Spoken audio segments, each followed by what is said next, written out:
এই যে শোনো, একটু দাঁড়াবে? বিশ্বাস করো, যেদিন থেকে তোমাকে এই নীল ড্রেসে দেখেছি, আমার রাতের ঘুম আর দিনের শান্তি সব হাওয়া হয়ে গেছে। এই গোলাপগুলো তোমার মতোই সুন্দর। প্লিজ আমায় ফিরিয়ে দিও না। আমি তোমাকে পাগলের মতো পছন্দ করি। I love you. লজ্জা পেয়েছে নাকি? নাকি খুশিতে কথা আটকে গেছে? কই কিছু বলছো না যে? মানে তুমি কি খুশি হওনি? খুশি? আপনার কি মনে হয় আমি এখন খুশিতে রাস্তায় ডিগবাজি খাবো? নীল ড্রেস দেখে আপনার মাথা কি রোদে পুড়ে মগজ গলে গেছে? আকাশ চশমা খুলে অবাক হয়ে যায়। হ্যাঁ, আপনি কে? আমি তো আপনি তো কি, আমি মিলি। আর যে ড্রেসটা দেখে আপনি অজ্ঞান হয়ে যাচ্ছেন, ওটা জাস্ট একটা জামা। এখন বলেন, মাঝ রাস্তায় হাঁটু গেড়ে আমাকে প্রপোজ করার সাহস আপনার হলো কি করে? আপনি কি আমাকে চেনেন? আরে না না, আপনি ভুল বুঝছেন। আসলে হয়েছে কি, আমি একজনকে পছন্দ করি। সে ঠিক আপনার মতোই দেখতে, মানে উচ্চতায় আর গায়ের রঙে। আর কাকতালীয়ভাবে তারও ঠিক আপনার মতো একটা নীল ড্রেস ছিল। ওই ড্রেসটা পরে তাকে আমি প্রথম দেখেছিলাম। আজ দূর থেকে আপনাকে দেখে আমি ভেবেছি সেই মেয়েটি আসছে। সরি, একদম মিস্টেক হয়ে গেছে। ও মিস্টেক?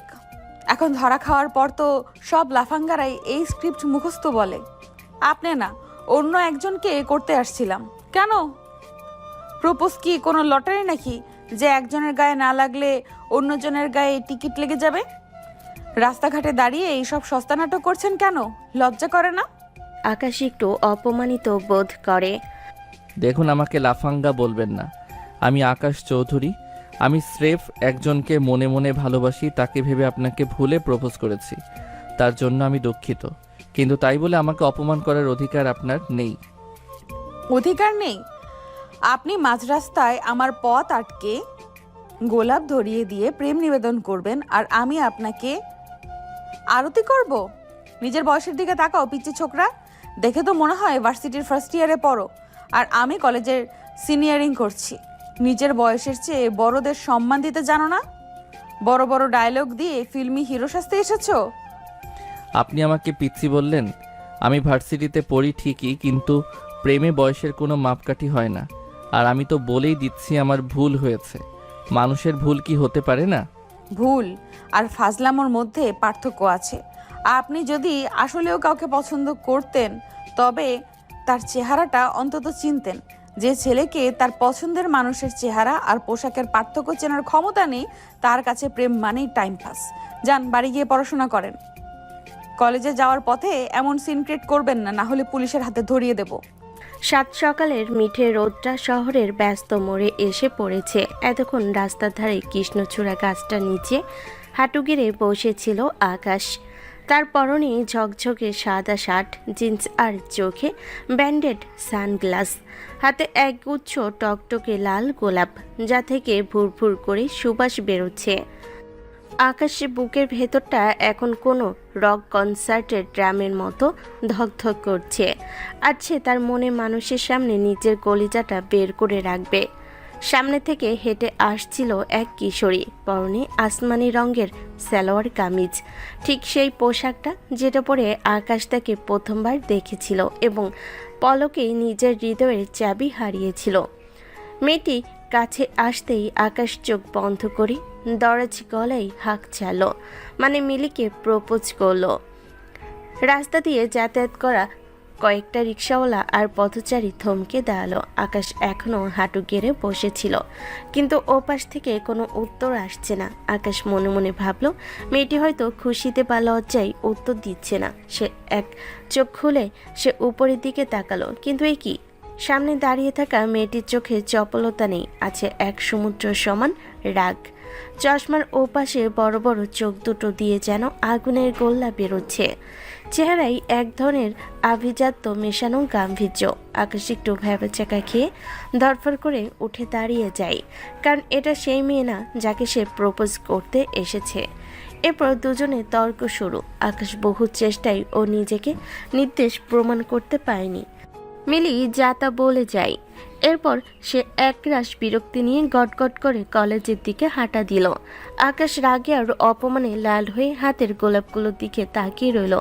সে জানতো না এই মিলিত হলো তার স্বপ্নের রাজকুমারী দিতির বড় বোন।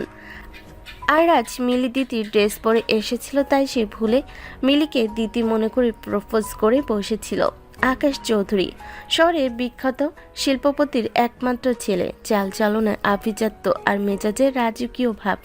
মাসখানেক আগে এক বৃষ্টির দুপুরে আকাশ তার দামি গাড়ি নিয়ে জ্যামে আটকে ছিল। হঠাৎ জানালার কাজ সরিয়ে সে বাইরে তাকায়। ফুটপাতে এক চঞ্চল কিশোরী বৃষ্টির মাঝে দাঁড়িয়ে ছাতা ছাড়াই আইসক্রিম খাচ্ছিল আর তার বান্ধবীর সাথে খিলখিল করে হাসছিল। সেই প্রথম দেখাতেই আকাশ থমকে গিয়েছিল। মেয়েটির পরনে ছিল এক অদ্ভুত সুন্দর আসমানি নীল সালোয়ার কামিজ। আকাশের মনে হয়েছিল এ যেন কোনো আকাশ থেকে পড়া নীল পরি। আকাশ খোঁজ নিয়ে জানতে পারে মেয়েটির নাম অদিতি। দিতিরা মধ্যবিত্ত পরিবার হলো দিতির চাল চলন বেশ শৌখিন। সে সাজগোজ পছন্দ করে, দামি জিনিসপত্রের প্রতি তার অন্যরকম টান। আকাশ দূর থেকে দিতিকে কয়েকবার দেখেছে ঠিকই, কিন্তু সামনাসামনি কথা বলার সাহস পায়নি। আজ সে ঠিক করেছিল নীল ড্রেস পরা সে মেয়েটিকে দেখলেই সে মনের কথা বলে দেবে, কিন্তু ঘুণাক্ষরেও বুঝতে পায়নি যে দিতি সেই নীল ড্রেসটা আজ তার বড় বোন মিলি পরে বের হবে। মিলি চলে যাওয়ার পর ঝোপের আড়াল থেকে আকাশের তিন বন্ধু সজল, রাব্বি আর পিন্টু বের হয়ে এলো। তারা এতক্ষণ পুরো নাটকটা দাঁড়িয়ে দাঁড়িয়ে উপভোগ করছিল। সজল হাসতে হাসতে প্রায় মাটিতে গড়িয়ে পড়ছে। কিরে আকাশ, প্রপোজ করতে গিয়ে ঝাড়ি খেয়ে একদম ভর্ত হয়ে গেলে, পিচ্ছে ছোকরা। মিলি আপু, তোকে তো ধুয়ে দিল রে, ওই ড্রেসটাই তোকে মারলো। এখন কি করবি? নীল ড্রেসের প্রেমে পড়ে তো এখন পুলিশের ডান্ডার ভয় দেখছিস। আকাশ রাগে গোলাপের তোড়াটা মাটিতে আছাড় দিয়ে বলে, চুপ কর তোরা। ওই মেয়েটা কি অদ্ভুত। আমি তো সরি বললাম, তাও আমাকে যাচ্ছে তাই শুনিয়ে গেল। আমি নাকি লাফাঙ্গা, আমি নাকি চেহারা চিনি না। আরে ভাই, তুই যাকে প্রপোজ করেছিস সে হলো মিলি। আমাদের কলেজের সিনিয়রদের মধ্যে ও সবচেয়ে শান্ত, কিন্তু সবচেয়ে রাগী। ওর সাথে এসব রোমান্টিক গিরি চলে না। ও তো পড়াশোনা ছাড়া কিছুই বোঝে না। মিলি হোক আর জিলি হোক, ওই মেয়েটাকে আমি পছন্দ করি, যাকে আমি বৃষ্টির দিনে নীল জামায় দেখেছিলাম। আর এই মিলি মেয়েটা আমাকে অপমান করেছে। সে ভাবছে সে খুব বড় হয়ে গেছে, আমাকে পিচ্চি বলেছে। এখন কি করবি?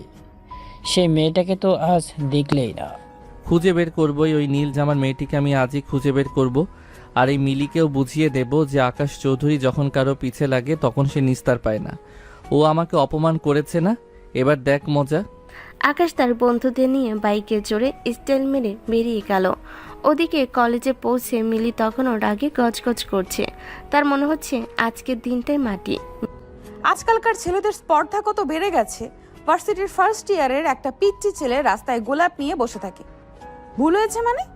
অন্য কাউকে করতে এসে আমাকে করে দিয়েছে। ফাজিল কোথাকার, চেহারা চিনতে পারে না, আসছে প্রেম করতে। মিলির শান্ত জীবনে এই আকাশ নামের ঝড়টা যে কি পরিমাণ হট্টগোল পাকাবে তা সে তখনও কল্পনা করতেও পারেনি।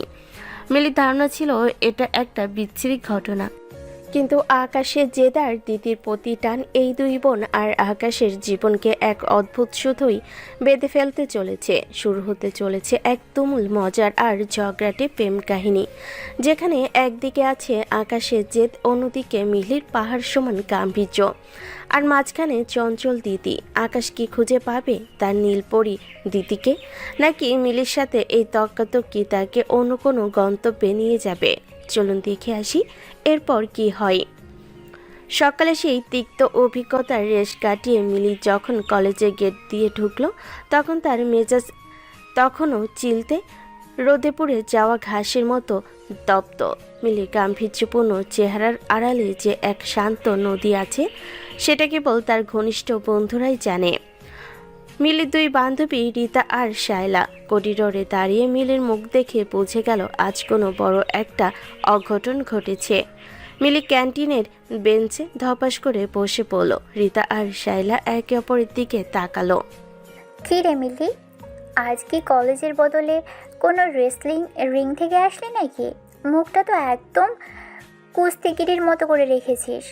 আর বলিস না, আজ সকালে রাস্তার মাঝখানে এক পিচ্চি ছোকরা পাল্লায় পড়েছিলাম। হাতে এক গাদা গোলাপ নিয়ে হাঁটু গেড়ে বসে আছে। আমি তো ভেবেছিলাম কোনো পাগল, পরে দেখি সে আমাকে আই লাভ ইউ বলে বসলো। বলিস কি? আমাদের মিলিকে প্রপোজ করার মতো কলিজা কার হলো রে? দেখতে কেমন? হ্যান্ডসাম? হ্যান্ডসাম হোক আর যাই হোক, ছেলেটা একটা নাম্বার 1 লাফাঙ্গা। ধরা খাওয়ার পর বলে কি না, সরি ম্যাম, ভুল হয়ে গেছে, আমি অন্য একজনকে প্রপোজ করতে গিয়ে আপনাকে করে দিয়েছি, ভাবতে পারিস? আমাকে অপমান করার জায়গা আর পাইনি, আবার বলে কি না আমি নাকি দেখতে তার পছন্দের কোনো মেয়ের মতো। হায় হায়, বেচারা তোকে দেখে নির্ঘাত ভয় পেয়ে গিয়েছিল। কিন্তু মিলি, তুই তো আসলেও আজ নীল ড্রেস পরেছিস। দিতি পরলে না হয় মানাতো, তোর তো এসবের অভ্যেস নেই। ওই তো দিদির জন্যই আজ এই বিপদ। ও নিজের জামা ধুতে অলসতা করে আমার ইস্ত্রি করা জামাটা পরে পালালো, আর আমাকে বাধ্য হয়ে এই জামাটা পরে বের হতে হলো। আর ওই পিচ্চি ছেলেকেও বলে দিয়েছি নিজের বয়সের দিকে তাকিয়ে যেন প্রেম করতে আসে। মিলি তখন তার বান্ধবীদের সাথে এই সস্তার রোমান্টিক ট্র্যাজেডি নিয়ে হাসাহাসি করছে। তখন সেখান থেকে ঠিক 30 মিনিট দূরত্বের অন্য এক কলেজে চলছে এক ভিন্ন রাজত্ব। শহরের অন্য প্রান্তের এই কলেজে দিতি মাত্র 1 মাস হলো ভর্তি হয়েছে। মিলি আর দিতি 2 বোন হলেও স্বভাবে তারা উত্তর আর দক্ষিণ মেরু। মিলি যেখানে পড়াশোনা আর গাম্ভীর্য নিয়ে থাকে, দিতি সেখানে কলেজের অলিখিত রানী। দিতি চঞ্চল, দিতি প্লেগাল এবং দিতি অসম্ভব লোভী। তবে তার এই লোভ সে তার মিষ্টি হাসির আড়ালে এমনভাবে ঢেকে রাখে যে ছেলেরা তাকে উদ্ধার করতে পারলেই নিজেকে ধন্য মনে করে। দিদি যখন কলেজে গেট দিয়ে ঢুকলো, এক ঝাঁক ছেলে মৌমাছির মতো তার আশেপাশে ঘুরঘুর করতে লাগলো। দিতি, এই দেখো তোমার প্রিয় চকলেট বক্স, প্লিজ না করো না। দিতি, আজ ছুটির পর চলো না ফুচকা খেতে যাই, আমার বাইকটা একদম নতুন। দিদি চুলের গোছা কানের পিছে গুজে এক মায়াবী হাসি দিয়ে বলে, ওহ, তোমরা কত ভালো। কিন্তু আজ তো আম্মু তাড়াতাড়ি ফিরতে বলেছে। তবে চকলেটটা দাও, কাল ফুচকা খাওয়া যাবে, কেমন? দিদি খুব ভালো করে জানে ছেলেদের পকেটে টান দিয়ে কিভাবে নিজের শখ পূরণ করতে হয়। সে কারোর প্রেমে পড়ে না, কিন্তু সবার প্রেম সে উপভোগ করে। তার কাছে ছেলেরা হলো দামি গিফট আর রাইড দেওয়ার মাধ্যম। আকাশের মতো হাজারো ছেলে এই দিদির এক পলক হাসির জন্য জীবন দিতে প্রস্তুত। রাত 10টা। মিলিতের মধ্যবিত্ত ড্রয়িং রুমে একটা পুরনো টেবিল ফ্যান ঘুরছে। মিলি তার পড়ার টেবিল থেকে উঠে এসে বিছানায় বসলো। দিদি তখন আয়নার সামনে দাঁড়িয়ে নিজের ভুরু প্লাগ করার চেষ্টা করছে। 2 বোনের মধ্যে ভালোবাসাটা অগাধ। মিলি দিদিকেই তার পৃথিবী মনে করে, আর দ্বিতীয় জানে তার বড় অপু না থাকলে তাকে শাসন করার কেউ নেই। আপু জানো আজ কলেজে কি হয়েছে? এক সিনিয়র ভাইয়া আমাকে একটা দামি পারফিউম গিফট করেছে। আমি তো নিতেই চাইনি, কিন্তু ও জোরাজুরি করছিল। দিদি, এসব ঠিক না। তুই কেন মানুষের কাছ থেকে এত গিফট নিস? ওরা তোকে কেন দেবে? নিশ্চয়ই ওদের মনে কোনো কুমতলব আছে। দিদি মিলিকে জড়িয়ে ধরে হাসতে হাসতে বলে, আরে আপু, তুমি তো একদম সেকেলে রয়ে গেলে। ওরা দিচ্ছে খুশিতে, আমি নিচ্ছি খুশিতে, এতে ক্ষতি কি? তুমি যেমন সারাদিন বইয়ের পাতা উল্টাও, আমি তেমন মানুষের মনের পাতা উল্টাই। আচ্ছা শোনো, তোমার আজ কোনো গিফট বা ফুল জোটেনি? নীল জামাটা পরে তো বেশ হট লাগছিল তোমাকে। জুটেছে তো। রাস্তায় এক লাফাঙ্গা ছেলে আমাকে ফুল দিতে এসেছিল। হাবভাব যেন কোনো সিনেমার নায়ক, কিন্তু মাঝপথে ধরা খেয়ে বলল ভুল হয়েছে। বলো কি? কে সে? হ্যান্ডসাম ছিল? দেখতে তো রাজপুত্রের মতো, কিন্তু স্বভাবে ছ্যাঁচড়া। আমাকে বলে কিনা আমি নাকি অন্য কারোর মতো দেখতে। আসলে আজকালকার ছেলেদের রুচিও হয়েছে, নিজের বয়সের বাজবেচার নেই। হয়তো সত্যিই ভালোবেসে ফেলেছে আপু। তোমার মতো শান্ত মেয়েদের আজকাল খুব ডিমান্ড। রাখ তোর ডিমান্ড। ওসব পিচ্চি ছেলে আমার ত্রিসীমানায় যেন না আসে। তোকে তো বলতে ভুলে গেছি, ও আমাকে পিচ্চি ছোকরা বলায় কি যে খেপেছে। দিতি আর মিলি একে অপরকে বালিশ দিয়ে মারতে মারতে হাসতে লাগলো। তাদের এই খুনসুটি মধ্যবিত্ত ঘরে এক ফালি খুশির আলো ছড়িয়ে দিল।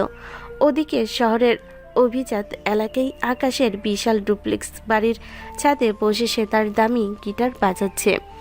আকাশের চোখের সামনে কেবল সে নীল জামার পরিটি ঘুরছে, কিন্তু সকালের অপমানটাও তাকে কুড়ে কুড়ে খাচ্ছে। আকাশ গিটারের তারে টুংটাং শব্দ তুলে মনে মনে বলে, কেন মিলি মেয়েটা আমাকে ওভাবে অপমান করলো? আমি তো দিতিকে খুঁজছিলাম, কিন্তু ওই নীল জামাটা, ওই মেয়েটা, ওই দিতি ঠিক কোথায় থাকে? কাল থেকে ওই কলেজের সামনে দাঁড়িয়ে থাকবো। দিদি, তোমাকে আমি খুঁজে বের করবই। আকাশের বন্ধুরা মেসেজ দিচ্ছে। কিরে দেবদাস, এখনো গিটার বাজাচ্ছিস? আকাশ ফোনটা একপাশে ছুঁড়ে ফেলে দিয়ে আকাশের চাঁদের দিকে তাকিয়ে বিড়বিড় করলো। দিদি, তুমি আমার হবেই। তোমার হাসির জন্য আমি পুরো শহর কিনে নিতে পারি। আকাশ এখনো জানে না মিলি আর দিদি দুই বোন। সকালে সূর্যের আলো মিলিদের ছোট্ট বারান্দায় এসে পড়েছে। অন্যান্য দিন মিলি অনেক আগেই কলেজে চলে যায়, কিন্তু আজ বাড়িটা কেমন যেন থমথমে। মিলির মা সকাল থেকে প্রচণ্ড জোরে কাঁপছেন। মধ্যবিত্ত এই সংসারে মিলির বাবা গত হয়েছেন কয়েক বছর আগে। কোনো ভাইও নেই, তাই মা আর বোনের সব দায়িত্ব একা মিলির কাঁধেই। দিদি কলেজের জন্য তৈরি হচ্ছে, আর মিলি রান্নাঘরে মায়ের জন্য সাগু রান্না করছে। দিদি আয়নার সামনে দাঁড়িয়ে নিজের চুলগুলো ঠিক করে নিল। মা অসুস্থ শুনে সে একটু মন খারাপ করার অভিনয় করলো। তার মাথায় তখন ঘুরছে কলেজের নতুন কোনো শিকার। সে মিলির দিকে তাকিয়ে বলল, আপু, আমি তাহলে আসি। শরীরটা বেশি খারাপ লাগলে ফোন দিও। তুই সাবধানে যাস দিদি।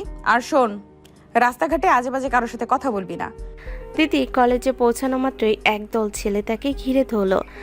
কেউ তাকে নোটস দিতে চায়, কেউ আইসক্রিম। দিদি আজকে একটু গম্ভীর ভাব ধরে থাকলো। এক ছেলে তাকে একটা দামি সানগ্লাস দিতে চাইলে দিদি সেটা অবহেলায় নিয়ে বলল, আচ্ছা রেখে দাও, দেখি পরা যায় কি না। দিদির এই অবহেলা ছেলেদের কাছে আরো বেশি আকর্ষণীয় হয়ে ওঠে। সে জানে কার থেকে কখন কি আদায় করতে হয়। ওদিকে শহরের অনুপ্রান্তে আকাশ তার বন্ধুদের নিয়ে এক বিশাল অপারেশনে নেমেছে। তার লক্ষ্য একটাই, সে নীলপরীকে খুঁজে বের করা।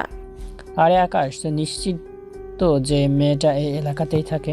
হ্যাঁ রে, আমি গত এক সপ্তাহ ধরে লোক লাগিয়ে খোঁজ নিয়েছি। নীল জামা পরা সেই পরীর নাম দিতি, আর সে এই গলি দিয়ে ঢোকে। আকাশ আর তার বন্ধুরা এলাকার দোকানদার আর রিক্সাওয়ালাদের জিজ্ঞাসা করতে করতে অবশেষে মিলিদের বাড়িতে এসে পৌঁছালো। আকাশ উত্তেজনায় কাঁপছে। সে সাথে করে এনেছে একটা রাজকীয় লাল শাড়ি আর একটা ডায়েরি, যেখানে সে তার মনে সব আবেগ ঢেলে দিয়েছে। আকাশ, তুই সরাসরি নক করবি নাকি? না, এখন সরাসরি গেলে যদি ওর মা বাবা দেখে ফেলে। আমি বরং এই প্যাকেটটা, ডায়েরিটা ওই জানালার কার্নিশে রেখে দেই, ও বের হলেই দেখতে পাবে। আকাশ তখন প্যাকেটটা রাখছে, ঠিক তখনই বাজার করে ফিরছিল মিলি। দূর থেকে একদল ছেলেকে নিজের বাড়ির সামনে দেখে মিলি চিৎকার করে উঠল, এই তোমরা কারা? ওখানে কি করছো? আকাশ আর তার বন্ধুরা মিলির গলা শুনেই দিক বেদিক শূন্য হয়ে দৌড় দিল। আকাশ শুধু একবার পেছনে ফিরে দেখলো, সেই খিটখিটে বড় আপুটা হাতে বেচারের ব্যাগ নিয়ে দাঁড়িয়ে আছে। আকাশ মনে মনে বলল, সেই আপুটা এখানে কেন? দিতি কোথায়? যাক, সেসব পরে দেখা যাবে, আগে পালাই। মিলি কৌতূহলী হয়ে জানালার কার্নিশের দিকে তাকালো। সেখানে একটা সুন্দর মোড়ক আর একটা ডায়েরি। সে ভুরকুচকে ওটা তুলে নিয়ে ঘরে ঢুকলো। ঘরে ঢুকে সে আকাশকে দূর থেকে দৌড়াতে দেখলো। এই তো সেই পিচ্চি ছেলেটা। এত সাহস তো কম না। বাড়ি অবধি চলে এসেছে, আর এই প্যাকেটটা এখানে রেখে গেল কেন? মিলি নিচের ঘরে গিয়ে দরজা বন্ধ করে প্যাকেটটা খুললো। ভেতরে একটা টকটকে লাল জামদানি শাড়ি, সাথে ডায়েরিটা খুলতে তার চোখ কপালে উঠল। প্রতিটি পাতায় নীল ড্রেস পরা এক মেয়ের বর্ণনা আর অজস্র ভালোবাসার কথা। ডায়েরির শেষ পাতায় লেখা, তোমার জন্য এই শহর ছেড়ে আমি অন্য কোথাও যেতে পারবো না। তোমার ওই নীল ড্রেসটা আমাকে পাগল করে দিয়েছে। মিলি স্তব্ধ হয়ে গেল। সে ভাবলো ছেলেটা কি তাকে উদ্দেশ্য করে এসব লিখেছে, কারণ নীল ড্রেসটা তো সে সেদিনই পরেছিল। ঠিক তখনই মিলির মা ডাক দিলেন, বাজা নিয়ে আসলি? কি হয়েছে রে, হাতে ওটা কি? মিলি মাকে সব খুলে বলল। অসুস্থ শরীরে মা একটু হেসে বলেন, ভালোই তো মিলি, ছেলেটা নিশ্চয়ই অনেক বড় লোকের, শাড়িটা বেশ দামি। তোর জন্য যদি ভালো কোনো সম্বন্ধ আসে তবে আমার আর কোনো চিন্তা থাকবে না। তোর বিয়েটা হয়ে গেলে তো আমি শান্তিতে মরতে পারবো। মিলি রেগে আগুন হয়ে গেল। মা, তুমি সব কি বলছো? আমি যদি বিয়ে করে চলে যাই তবে তোমার আর দিদির কি হবে? এই সংসার কে দেখবে? আর পিচ্চি ছেলেটার সাহস কি করে হয় আমার পিছে পিছে আসার? আমি এসব তার মুখে ছুঁড়ে দিয়ে আসবো। ঠিক তখনই দিতি কলেজ থেকে ফিরল। ঘরে ঢুকেই শাড়ি দেখে তার চোখ চকচক করে উঠল। ওয়াও আপু, শাড়িটা কার? কি দারুণ ডিজাইন। ওই যে সেই ফালতু ছেলেটা রেখে গেছে। শোন দিদি, ওই পিচ্চিটা আমাদের বাড়ি চিনে ফেলেছে। এটা মোটেও ভালো লক্ষণ না। দিতি শাড়িটা হাতে নিয়ে গায়ে জড়িয়ে বলল, আপু, তুমি যদি এটা না পরো তবে আমাকে দাও, আমি পরবো। কেন বেকার ফিরিয়ে দিচ্ছ? মিলি গর্জে উঠল। একদম না, ওর জিনিস ওর কাছেই ফেরত যাবে। আর দিদি, তোর বয়সে একটা ছেলে এইসব প্রেম ভালোবাসার নাটক করছে আর তুই খুশি হচ্ছিস? ও তোকে চেনে না, আমাকেও চেনে না, স্রেফ ওই নীল ড্রেসের পিছে দৌড়াচ্ছে। দিতি মুখ বাঁকিয়ে বলল, তাতে কি হয়েছে? ভালোবাসা কি বড় ছোট হয় নাকি? হয়তো ও তোমাকে আসলেই পছন্দ করে ফেলেছে। তুমি কেন সব সময় এত রাগ করো? মিলি আর দিতির মধ্যে এই নিয়ে তুমুল ঝগড়া লেগে গেল। দিতি রেগে গিয়ে নিজের ঘরে ঢুকে দরজা বন্ধ করে দিল। মিলি আজ প্রথমবার দিদিকে এত জোরে বকেছে, তার খুব খারাপ লাগছে। সে কিছুক্ষণ পর দিদির ঘরে গেল এবং তার পছন্দের খাবার দিয়ে তাকে মানিয়ে নিল। দুবোন আবার জড়িয়ে ধরে হাসতে লাগলো, কিন্তু মিলির মনের ভেতর তখনও আকাশকে নিয়ে একরাশ রাগ জমেছিল। অন্যদিকে আকাশ বাড়িতে গিয়ে খুশিতে আটখানা। সে বন্ধুদের নিয়ে ছাদে বিরিয়ানি আর কোল্ড ড্রিঙ্কস আনিয়ে পার্টি দিচ্ছে। কিরে আকাশ, গেম তো জমে গেছে, পকেটে তো দিয়ে এলি, এবার কি হবে? ভাই, আমার মন বলছে দিতি আজ ওই ডায়েরি পড়ে আমার প্রেমে হাবুডুবু খাচ্ছে। কাল আমি ওর সামনে গিয়ে দাঁড়াবো আর ও লাল শাড়িটা পরে বের হবে। আকাশ কল্পনার সাগরে ডুব দিল। সে কল্পনা করলো গোধূলি বেলা দিতি লাল শাড়ি পরে ধীরে ধীরে তার দিকে এগিয়ে আসছে, হাতে এক গুচ্ছ গোলাপ। আকাশ গিটার বাজাচ্ছে আর গাইছে, নীল ড্রেস থেকে লাল শাড়ি, তুমি আমার জানের জান। দিদি এসে আকাশের হাত ধরছে আর বলছে, আকাশ, তুমি এত কিউট কেন? বন্ধুরা আকাশকে একটা চর মেরে বাস্তবে ফিরিয়ে আনলো। এ দেবদাস, হুশে আয়। ওই যে বড় আপুটা ছিল না, মিলি না মিলি, ও যদি তোকে দেখে ফেলে, মানে আবারও না সামনে পড়ে তোর, যখন তখন তো তোর সামনে পড়ে, তোর হাড়গোড় সব আস্ত রাখবে না। আরে ধুর, মিলি আপুকে সামলানো কোনো ব্যাপার না। কাল আমি দিতিকে দেখলেই প্রপোজ করব। আমাদের প্রেম এবার শুরু হবেই হবে। আকাশের চোখে রঙিন স্বপ্ন, কিন্তু সে জানে না লাল শাড়িটা আর ডায়েরি এখন মিলির আলমারিতে বন্দি। মিলি তাকে শিক্ষা দেওয়ার জন্য ওত পেতে বসে আছে। পরের দিন সকালের শহরটা আজ যেন একটু বেশি ব্যস্ত। রাস্তার মোড়ে ট্রাফিক সিগন্যালের জটলা, রিকশায় টুংটাং আর ধোয়ার মাঝে আকাশ দাঁড়িয়ে আছে তার নীলপরীর অপেক্ষায়। আজ তার পরনে হালকা নীল পাঞ্জাবি, হাতে এক গুচ্ছ রজনীগন্ধা। কালকে ডায়েরি আর শাড়ি পৌঁছানোর পর আকাশ নিশ্চিত যে দিদি আজ তার জন্য একটু হলেও নরম হবে। আকাশ যখন রাস্তার এক পাশে দাঁড়িয়ে দিদির কথা ভাবছিল, ঠিক তখনই একটি স্কুটি প্রচণ্ড গতিতে এসে ব্রেক কষল একদম তার পায়ের কাছে। আকাশ তাল সামলাতে না পেরে ছিটকে ফুটপাতে পড়ে গেল। হাতের রজনীগন্ধাগুলো ধুলোই লুটুপুটি খেলো। আকাশ ব্যথায় কুকড়ে ওঠে। আরে অন্ধ নাকি? চোখে দেখেন না রাস্তা কি আপনার বাবার? হেলমেট খুলতেই আকাশে কলিজা শুকিয়ে গেল। সেই ডাইনি মিলি স্কুটি স্ট্যান্ড করে নেমে এলো, চোখে মুখে সেই চিরচেনা আগুন। রাস্তার মাঝখানে মূর্তির মতো দাঁড়িয়ে থাকলে ধাক্কা তো খাবেনি। আর আপনার বাবার রাস্তা হলে এইখানে এসে ফুলের দোকান খুলেছেন কেন? কাল বাড়ি অবধি ধাওয়া করেছিলেন, আজ আবার রাস্তায় পথ আটকে এসেছেন। দেখুন মিলি আপু, আমি আপনার পথ আটকাইনি। আমি এখানে একজনের জন্য অপেক্ষা করছি, আর আপনি যেভাবে স্কুটি চালাচ্ছিলেন তাতে নির্ঘাত কারো প্রাণ যেত। আমার নাম ধরে ডাকার সাহস কে দিল আপনাকে? কালকের ওই শাড়ি আর ডায়েরি নিয়ে আমি আসছি আপনার কলার ধরতে। আপনি একজন লুডো প্লেয়ারের মতো চাল খেলছেন পিচ্চি ছোকরা হয়ে। আকাশ শুনে অবাক হলো, শাড়ি ডায়েরি মানে? ঠিক তখনই এক মোটাসোটা ট্রাফিক পুলিশ বাঁশি বাজাতে বাজাতে এগিয়ে এলেন। এই যে এখানে কি হচ্ছে? রাস্তায় কি তর্কের জায়গা? যান, সরুন এখান থেকে, জ্যাম লেগে যাচ্ছে। মিলি পুলিশের ধমক খেয়ে আকাশকে একটা কড়া বকা দিল। শুনে রাখুন, এরপর যদি আমার বাড়ির আশেপাশে আপনাকে দেখি তবে ট্রাফিক পুলিশ নয়, সরাসরি হাজতে পাঠাবো। মিলি স্কুটি স্টার্ট দিয়ে শো করে বেরিয়ে গেল। আকাশ ধুলো ছাড়তে ছাড়তে বিড়বিড় করলো, উফ, এই মেয়েটা কি মানুষ নাকি আগ্নেয়গিরি? দিতি কত সুন্দর পরীর মতো, আর এই মেয়েটা এত তেদর হয় কি করে? মিলি চলে যাওয়ার মিনিট 10 পর একদল বান্ধবী সহ দিতি হেঁটে আসছিল। পরনে তার সেই মায়াবী আসমানি কামিজ। আকাশ সব ব্যথা ভুলে দৌড়ে গিয়ে দিতির সামনে দাঁড়ালো। দিতি দাঁড়াও প্লিজ, 1 মিনিট কথা শোনো। দিতি অবাক হয়ে থামলো। তার বান্ধবীরা ফিসফিস শুরু করলো। দিতি ভুরু কুচকে তাকালো। কে আপনি? আমাকে চিনলেন কি করে? আমি আকাশ। তুমি জানো না দিতি, আমি তোমাকে প্রথম দিন নীল ড্রেসে দেখেছিলাম। সেই থেকে আমি তোমার দিওয়ানা। কাল তোমাদের জানালার কার্নিশে শাড়ি আর ডায়েরি আমি রেখেছিলাম। দিতি আকাশ থেকে বলল। তার চোখে মনে স্থির হয়ে গেল। হাই আল্লাহ, তুমিই তাহলে সেই ছেলে যে প্রথম দিন মিলি আপুকে ভুল করে প্রপোজ করেছিলে, আর কালকের ওই দামি শাড়িটা তুমি পাঠিয়েছিলে? মিলি আপনার বোন? মানে ওই রাগী মেয়েটা? হ্যাঁ, সে আমার বড় বোন। মিলি আপু তো কাল থেকে রেগে আগুন হয়ে আছে। ও তো ভেবেছে তুমি ওর পিছনে লেগেছো। আকাশ মাথায় হাত দিয়ে বসে পড়ল। বিড়বিড় করলো। সারছে, এক ঘরে দুইজন, একজন সাক্ষাৎ পড়ি আরেকজন ডাইনি। ওই ডাইনি তো দিতির সাথে আমার প্রেম হতে দেবে না। কিছু বললে? না না, মানে ভুল হয়ে গেছে। আমি আসলে তোমাকেই ভালোবাসি দিতি। আপুকে ভুল করে ওই দিন বলে ফেলেছিলাম, কিন্তু আমাকে ভুল বুঝো না। দিতি কিছুক্ষণ আকাশের দামি জুতো আর ঘড়ির দিকে তাকালো। সে বুঝলো এই ছেলেটা বিশাল বড়লোকের। সে মিষ্টি একটা হাসি দিল। আর আচ্ছা, আমি আপুকে বুঝিয়ে বলবো। তোমার ওপর ও খুব ক্ষেপে আছে।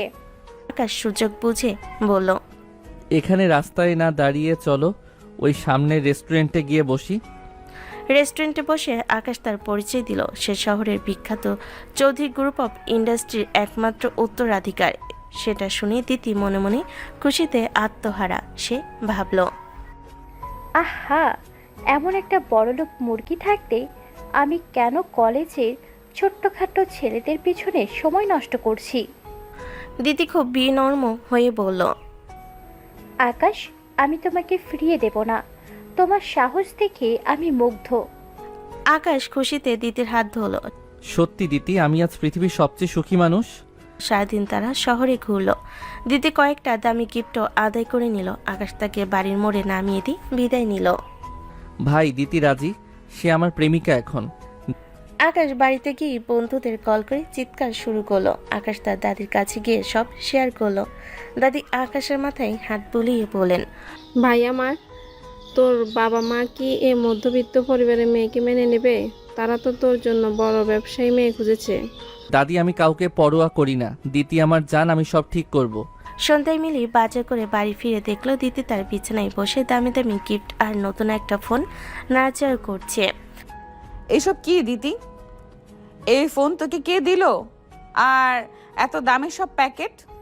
আপু, তোমার সেই পিচ্চি ছোকরা আসলে শহরে সবচেয়ে বড় লোক, আকাশ চৌধুরী। ও তোমাকে ভুল করে প্রপোজ করেছিল। ও আসলে আমাকে ভালোবাসে।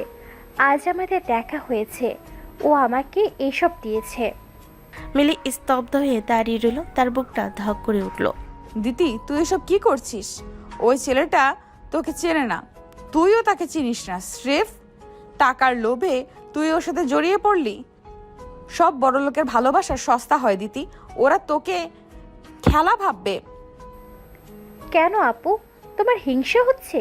কারণ ও প্রথম দিন তোমাকে প্রপোজ করেছিল, কিন্তু এখন আমাকে ভালোবেসেছে, তাই তুমি আমাকে এসব নীতি কথা শোনাচ্ছ? মিলি অবাক হয়ে গেল। তার ছোট বোন তাকে হিংসে করাই অপবাদ দিচ্ছে। দিদি, তুই আমাকে এটা বলতে পারলি? আমি শুধু চাই না তুই কোনো বিপদে পড়িস। বিপদ না চাই, আমি এখন আকাশের প্রেমিকা। তুমি ওর উপর আর নজর দিও না। দিদি গটগট করে ঘর থেকে বেরিয়ে গেল। মিলি পাথরের মতো মেঝের উপর বসে পড়ল। তার চোখ দিয়ে 2 ফোঁটা জল গড়িয়ে পড়ল। সে কোনোদিন তার বোনকে বকেনি, আজ সেই ছেলেটার জন্য তাদের মধ্যে দেওয়াল তৈরি হলো। মিলির মনে এক অজানা আশঙ্কার কালো মেঘ জমতে শুরু করলো। সে ভাবলো এই আকাশ চৌধুরী তাদের শান্ত জীবনটাকে নরক বানিয়ে ছাড়বে। সময় যেন ডানায় ভর করে উঠছে, আকাশের দিনগুলো যেন এখন কাটছে রঙিন ঘোরে। শহরের আভিজাত রেস্তোরাঁ থেকে শুরু করে লেকের পাড়, আকাশ আর দিতিকে সবখানে দেখা যাচ্ছে। আকাশ তার দামি গাড়ি নিয়ে প্রতিদিন দিতির কলেজের সামনে গিয়ে দাঁড়ায়, আর দ্বিতীয় রাজকীয় ভঙ্গিতে গাড়িতে গিয়ে চড়ে বসে। কিন্তু এই প্রেমের গল্পের মাঝখানে কাটা হয়ে দাঁড়িয়ে আছে একজন মিলি। আকাশ আর দিতি এখন শহরের সবচেয়ে দামি রুপটপ ক্যাফেতে বসে আছে। সামনে টেবিলে সাজানো হরেক পদের দামি খাবার। দিতি আইফোন দিয়ে সেলফি তুলছে আর আকাশ মুগ্ধ হয়ে তার দিকে তাকিয়ে আছে। দিদি, তুমি যখন হাসো না তখন মনে হয় আমার পুরো ব্যবসাটাই তোমাকে দিয়ে দিই। তুমি কি জানো তুমি কতটা মায়াবী? দিতি একটু ন্যাকামি করে। তাই নাকি আকাশ? কিন্তু মিলি আপু তো তোমাকে দেখলেই তেলে বেগুনে জ্বলে ওঠে। ও তো আমাদের এই সম্পর্ক একদমই মেনে নেবে না। আর ওটা নিয়ে টেনশন করো না, তোমার আপুকে পটানোর দায়িত্ব আমার। আমি তাকে কোনোভাবে বুঝিয়ে নেব, শুধু তুমি আমার সাথে থেকো। দিতি মনে মনে হাসলো। তার কাছে আকাশ মানেই এক অন্তহীন দামি গিফট আর ব্র্যান্ডেড আউটলেটের শপিং। আকাশ ও দিদির চপলতায় এতটাই অন্ধ যে সে দিদির লোভী স্বভাবটা দেখতেই পাচ্ছে না। মিলি এখন আকাশকে দেখলেই রাস্তা বদল করে, কিন্তু আকাশ বড়ই অদ্ভুত। সে এখন মিলির ইচ্ছে করে ভালো ব্যবহার করার চেষ্টা করছে। একদিন বিকেলে মিলি বাজার থেকে ফিরছিল, হাতে ভারী ব্যাগের শাকসবজি। হঠাৎ আকাশের চকচকে কালো গাড়িটা তার পাশে এসে থামলো। আকাশ গাড়ি থেকে নেমে হাসি মুখে বলে, আরে মিলি আপু, এত ভারী ব্যাগ নিয়ে হাঁটছেন কেন? আসুন আমি ড্রপ করে দেই। নিজের গাড়ি আর তেল নিজের কাছেই রাখুন। আকাশ সাহেব, আমাকে আপু ডেকে পটাতে আসবেন না। আমি জানি আপনি আমার বোনের মাথাটা খাচ্ছেন। আরে আপনি তো সবসময় ভুল বোঝেন। দিতি আমাকে ভালোবাসে, আমি ওকে ভালোবাসি। আপনি মাঝখানে কেন দেয়াল হয়ে দাঁড়াচ্ছেন? আপনি চাইলে আমি আপনার জন্য একটা ভালো স্কুটি কিনে দিতে পারি, যাতে আর কষ্ট করে হাঁটতে না হয়। কি বললেন? আপনার কি মনে হয় সবকিছু টাকা দিয়ে কেনা যায়? আপনি আমার বোনকে গিফট দিয়ে হাত করতে পারেন, কিন্তু আমাকে পারবেন না। আকাশ চৌধুরী, আপনি যত দামি গাড়ি চালান না কেন, আমার চোখে আপনি এখনো সেই পিচ্চি ছোকরা যে রাস্তা চিনতে পারে না। আপনি যখন রেগে যান না মিলি আপু, তখন আপনাকে একদম স্কুল টিচারের মতো লাগে। আচ্ছা ঠিক আছে, লিফট না নিলে নেই, কিন্তু শোনেন, এই চকলেটটা দিতে আপনার জন্য পাঠাতে বলেছে, দয়া করে ফিরিয়ে দেবেন না। আকাশ একটা দামি বেলজিয়ান চকলেটের বক্স মিলির হাতে এক প্রকার জোর করে ধরিয়ে দিয়ে গাড়ি স্টার্ট দিল। মিলি ওটা রাস্তার পাশে ডাস্টবিনে ফেলে দিতে গিয়েও থেমে গেল। তার মনে হলো দিদি যদি পাঠায় তবে ফেলে দিলে মেয়েটা কষ্ট পাবে। সে গজগজ করতে করতে বাসে চলো। রাতে বাসে ফেরার পর মিলি দেখলো দিদি এক গাদা নতুন ড্রেস নিয়ে বিছানায় বসে আছে। দিদি, এসব কি? তুই আকাশকে মানা করতে পারিস না? ও এসব কি শুরু করেছে? আপু, আকাশ আমাকে ভালোবাসে বলেই দিয়েছে, আর তুমি ওনার সাথে এত খারাপ ব্যবহার কেন করো? আজ উনি আমাকে বলেছেন তুমি নাকি ওনাকে রাস্তায় অনেক কথা শুনিয়েছ। উনি কিন্তু তোমাকে অনেক সম্মান করেন। সম্মান না ছাই, ও তোকে ঘুষ দিচ্ছে দিতি। ওর মতো বড় লোকেরা আমাদের মতো মধ্যবিত্তদের খেলনা ভাবে। যেদিন মন ভরে যাবে সেদিন ছুঁড়ে ফেলে দিবে। সবাই তোমার মতো পড়াশোনা নিয়ে থাকে না আপু। আকাশ আমাকে অনেক স্বপ্ন দেখিয়েছে, আমি ওর সাথে থাকবো। তুমি প্লিজ আমাদের মাঝখানে থেকো না। কিন্তু মিলি আর কোনো কথা বলল না। সে নিজের পড়াই টেবিলে গিয়ে বসলো, কিন্তু বাইরের খাতায় তার মন বসছে না। তার মনে হচ্ছে আকাশ তার ছোট বোনটাকে একটা মায়ের জালে জড়িয়ে ফেলছে, যা থেকে বের হওয়া খুবই কঠিন হবে। আকাশ বাড়িতে ফিরে গিয়ে তার দাদির সাথে পরামর্শ করলো। সে বুঝে গেছে দিদিকে পেতে হলে মিলির সম্মতি দরকার, কারণ মিলি এই পরিবারের কর্তা। দাদি, দিতির বোন মিলি তো সাক্ষাৎ সিংহী, তাকে পটালে তবেই দিতিকে আমি বাড়িতে আনতে পারবো। আমি ভাবছি মিলির কলেজে কিছু অনুদান দেব, অথবা তার পড়াশোনার জন্য বড় কোনো স্কলারশিপের ব্যবস্থা করব। ভাইরে, টাকা দিয়ে কি মানুষের মন কেনা যায়? তুই বরং ওকে মানুষ হিসেবে শ্রদ্ধা করতে শেখ। তুই ওর চেয়ে বয়সে ছোট, কিন্তু আচরণে যদি তুই বড় হোস তবে সে তোকে সম্মান দিবে। আকাশ মনে মনে একটা বড় প্ল্যান করলো। সে ঠিক করলো মিলির রাগের উপর সে পাল্টা রাগ দেখাবে না। মিলি তাকে যত বকবে সে তত বেশি বিনয়ী হবে। সে দেখতে চায় মিলির এই পারসমান গাম্ভীর্য কতদিন টেকে। পরের দিন সকালে আকাশ ফুল আর গিফটের বদলে একটা সুন্দর বইয়ের পার্সেল মিলির ঠিকানায় পাঠিয়ে দিল। ভেতরে চিরকুটে লেখা ছিল, পিচ্চি ছোকরার পক্ষ থেকে বড় আপুর জন্য একটা ছোট উপহার। ঝগড়া নয়, বন্ধুত্ব হোক। মিলি বইটা হাতে নিয়ে অনেকক্ষণ তাকিয়ে রইল। তার ভেতরে অদ্ভুত দ্বন্দ্ব শুরু হলো। আকাশ কি সত্যি দিদির জন্য পাগল, নাকি সে তাকে মানে? মিলিকে উত্ত্যক্ত করার নতুন কোনো ফাঁদ পাচ্ছে। সময় যেন আকাশের হাতের মুঠোই বন্দি। দ্বিতীয় আকাশ যখন প্রেমের জোয়ারে ভাসছে, আকাশ তার বাবার দামি পাজরো গাড়ি নিয়ে দিদিকে নিয়ে শহরের বাইরের এক পাহাড়ি রিসোর্টে ট্যুরে গেল। পাহাড়ের ভাজে ভাজে যখন সূর্যাস্ত হচ্ছিল, তখন আকাশ দিদির হাত ধরে প্রতিজ্ঞা করল, দিতি, এই পাহাড়ের মতো অটল থাকবে আমাদের প্রেম। দিদি তখন আকাশের কাঁধে মাথা রেখে দামি ঘড়িটার দিকে তাকিয়ে ভাবছিল, জীবনটা যদি এমনই রঙিন হতো।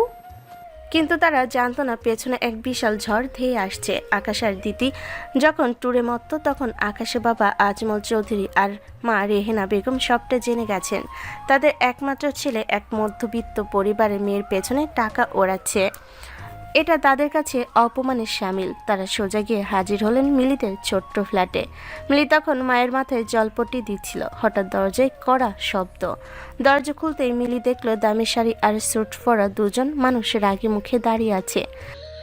আপনারাই কি দিতের পরিবার? আপনাদের সাহস তো কম না। আমার ছেলেকে প্রেমের ফাঁদে ফেলে টাকা হাতানোর ধান্দা করেছেন। মুখ সামলে কথা বলুন সাহেব। আমরা মধ্যবিত্ত ঘরের হতে পারি, কিন্তু ভিখারি নই। আপনার ছেলে আমার বোনের পেছনে ঘোরে, আমার কেন আপনার ছেলের পেছনে নয়? রাখুন আপনার নীতি কথা। এই দিদিকে বলে দিবেন আমার ছেলের ছায়া থেকেও যেন দূরে থাকে, না হলে এই বাড়ি থেকে আপনাদের উচ্ছেদ করতে আমার 1 মিনিটও লাগবে না। মিলি অপমানে নীল হয়ে গেল। অসুস্থ মা বিছানা থেকে ডুকরে কেঁদে উঠলেন। আজমল চৌধুরী একরাশ ছিল ছুড়ে দিয়ে বেরিয়ে গেলেন। ট্যুর থেকে ফিরে দিতে যখন হাসি মুখে ঘরে ঢুকলো, মিলি তখন আগ্নেয়গিরির মতো ফেটে পড়ল। খুব তো ঘোরা হলো। আজ তোর ওই রাজপুত্রের বাবা মা এসে আমাদের মাকে অপমান করে গেছে।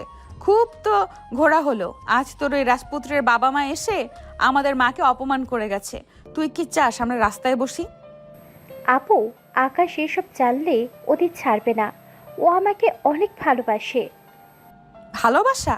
তবে ওকে বল কালকের মধ্যে ওর পরিবারকে রাজি করিয়ে তোকে বিয়ে করতে। যদি 3 দিনের মধ্যে ও তোকে চৌধুরী বাড়ির বউ করে নিয়ে যেতে পারে, তবেই বুঝবো ওর ভালোবাসা সত্যি। না হলে আজ থেকে তোর ঘর থেকে বের হওয়া বন্ধ। দিদি হক চকিয়ে গেল। সে জানতো না পরিস্থিতি এত দূর গড়াবে। সে তখনই আকাশকে ফোন করে সব জানালো।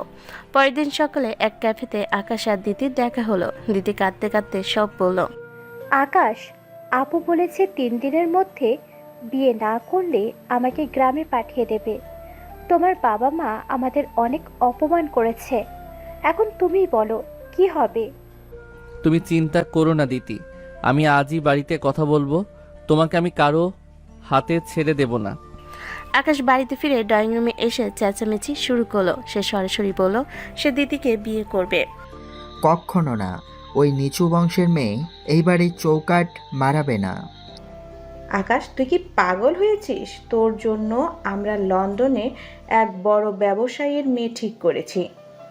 আকাশকে অনেক বোঝানোর চেষ্টা করলো। সে কানাকাটি করলো, ডাইনিং টেবিলের গ্লাস ভাঙলো, সারা রাত না খেয়ে থাকলো। কিন্তু আজমল চৌধুরী অটল। শেষমেশ আকাশ চরমপথ বেছে নিল। সে নিজের ঘরে গিয়ে দরজা বন্ধ করে দিল এবং একটা চিরকুট লিখল। দিতি না থাকলে এই আকাশের কোনো প্রয়োজন নেই। সে হাতের কাছে থাকা ঘুমের ওষুধের ফাইলটা বের করলো। খবর পেয়ে মা দরজা ভেঙে ভেতরে ঢুকে দেখেন আকাশ অবচেতন অবস্থায় মেঝেতে পড়ে আছে।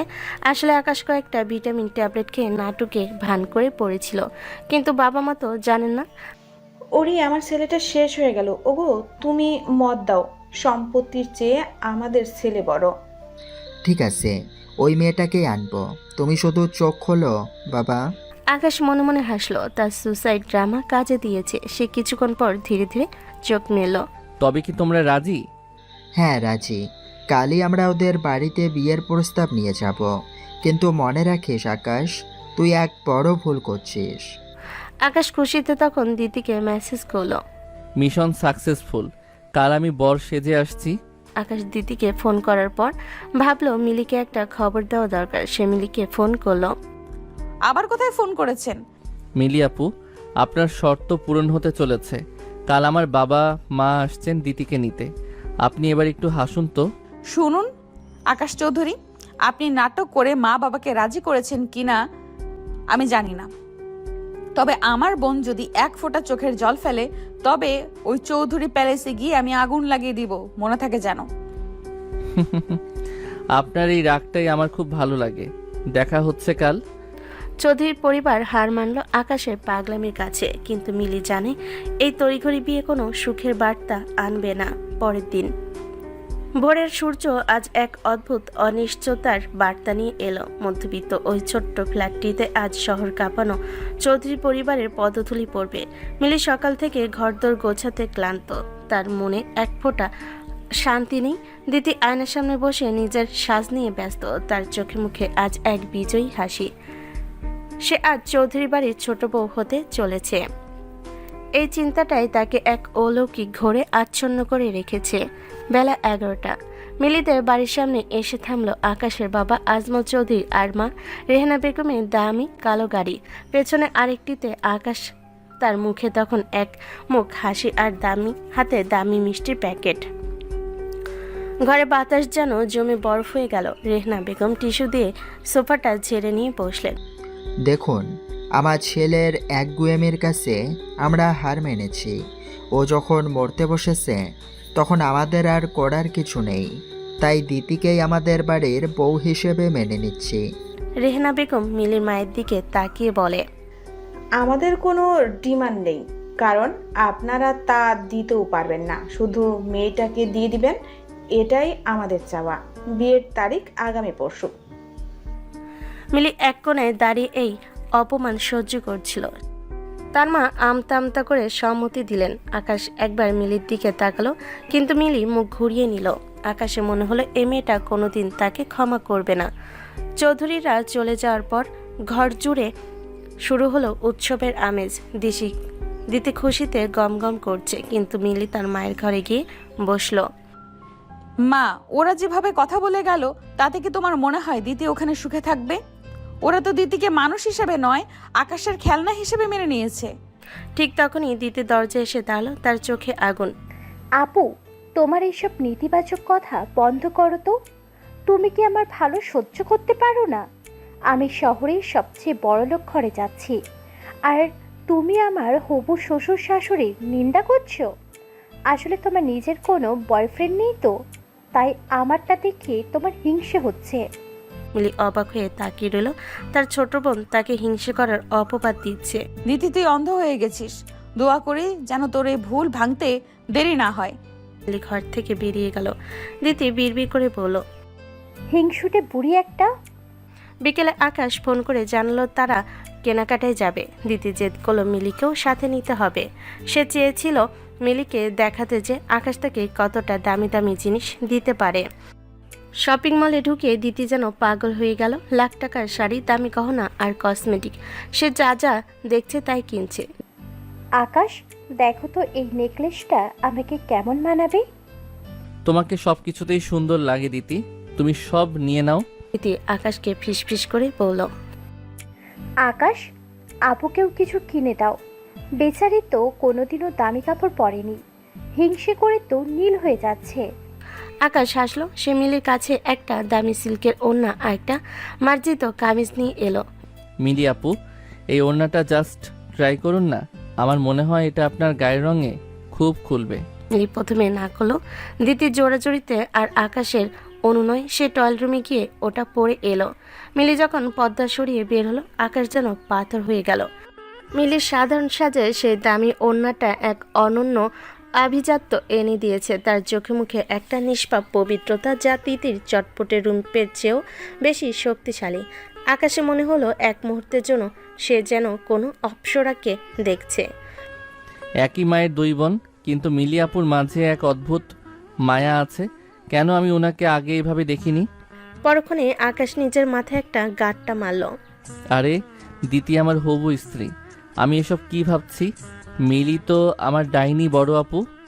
কেনাকাটা শেষে রাতে আকাশ আর দিতির ফোনে দীর্ঘক্ষণ কথা হলো। আকাশ দিতির হাসির গল্প শুনছে আর নিজের কল্পনায় চৌধুরী বাড়ির অন্দরমহল সাজাচ্ছে। ওদিকে দিতি ভাবছে আকাশের ব্যাংকে আর কত টাকা থাকতে পারে। পরের দিন সকালে শুরু হলো হলুদের আয়োজন। মিলিদের ছোট্ট উঠোনে প্যান্ডেল করা হয়েছে। আকাশ নিজের বন্ধুদের নিয়ে ট্রাকে করে হলুদ আর দামি গিফট নিয়ে এলো। চারদিকে গান বাজছে, লিটন আর আইটেম গান থেকে শুরু করে বলিউডের ধামাকা। দিতি হলুদ রঙের লেহেঙ্গা পরে পরীর মতো বসে আছে। মিলি দৌড়াদৌড়ি করে মেহমানদের খাওয়া দাওয়া তদারকি করছে। আকাশ হলুদ মাখার সময় বারবার মিলির দিকে আর চোখে তাকাচ্ছিল। মিলি যখন আকাশে গালে হলুদ ছোঁয়াতে এলো, আকাশের শরীর দিয়ে যেন বিদ্যুৎ খেলে গেল। মিলি আপু, আমাদের বিয়েতে কিন্তু আপনাকে অনেক নাচতে হবে। বিয়ের কাজটা ঠিকঠাক মিটুক আগে, আমার নাচের দরকার নেই। অনুষ্ঠানে আকাশ আর দিদির বন্ধুরা মিলে এক চোর পুলিশ নাটক হলো। হাসাহাসি, নাচ আর গানে ছোট বাড়িটা উৎসবে মাতোয়ারা। কিন্তু এই আনন্দের মাঝেও মিলির বুকটা বারবার কাঁপছিল। সে জানে চৌধুরী বাড়ির এই রাগী লোকগুলো দিদিকে কোনোদিন মন থেকে আপন করবে না। আকাশ খুশিতে পাগল হয়ে তার বন্ধুদের সাথে নাচছে। সে ভাবছে কালই তো তার স্বপ্ন পূরণ হবে। কিন্তু নিয়তি হয়তো অন্য কোনো নাটক সাজিয়ে রেখেছে বিয়ের পিড়িতে। চৌধুরী ভিলার সানাইয়ের সুর আজ শহর জুড়ে প্রতিধ্বনিত হচ্ছে।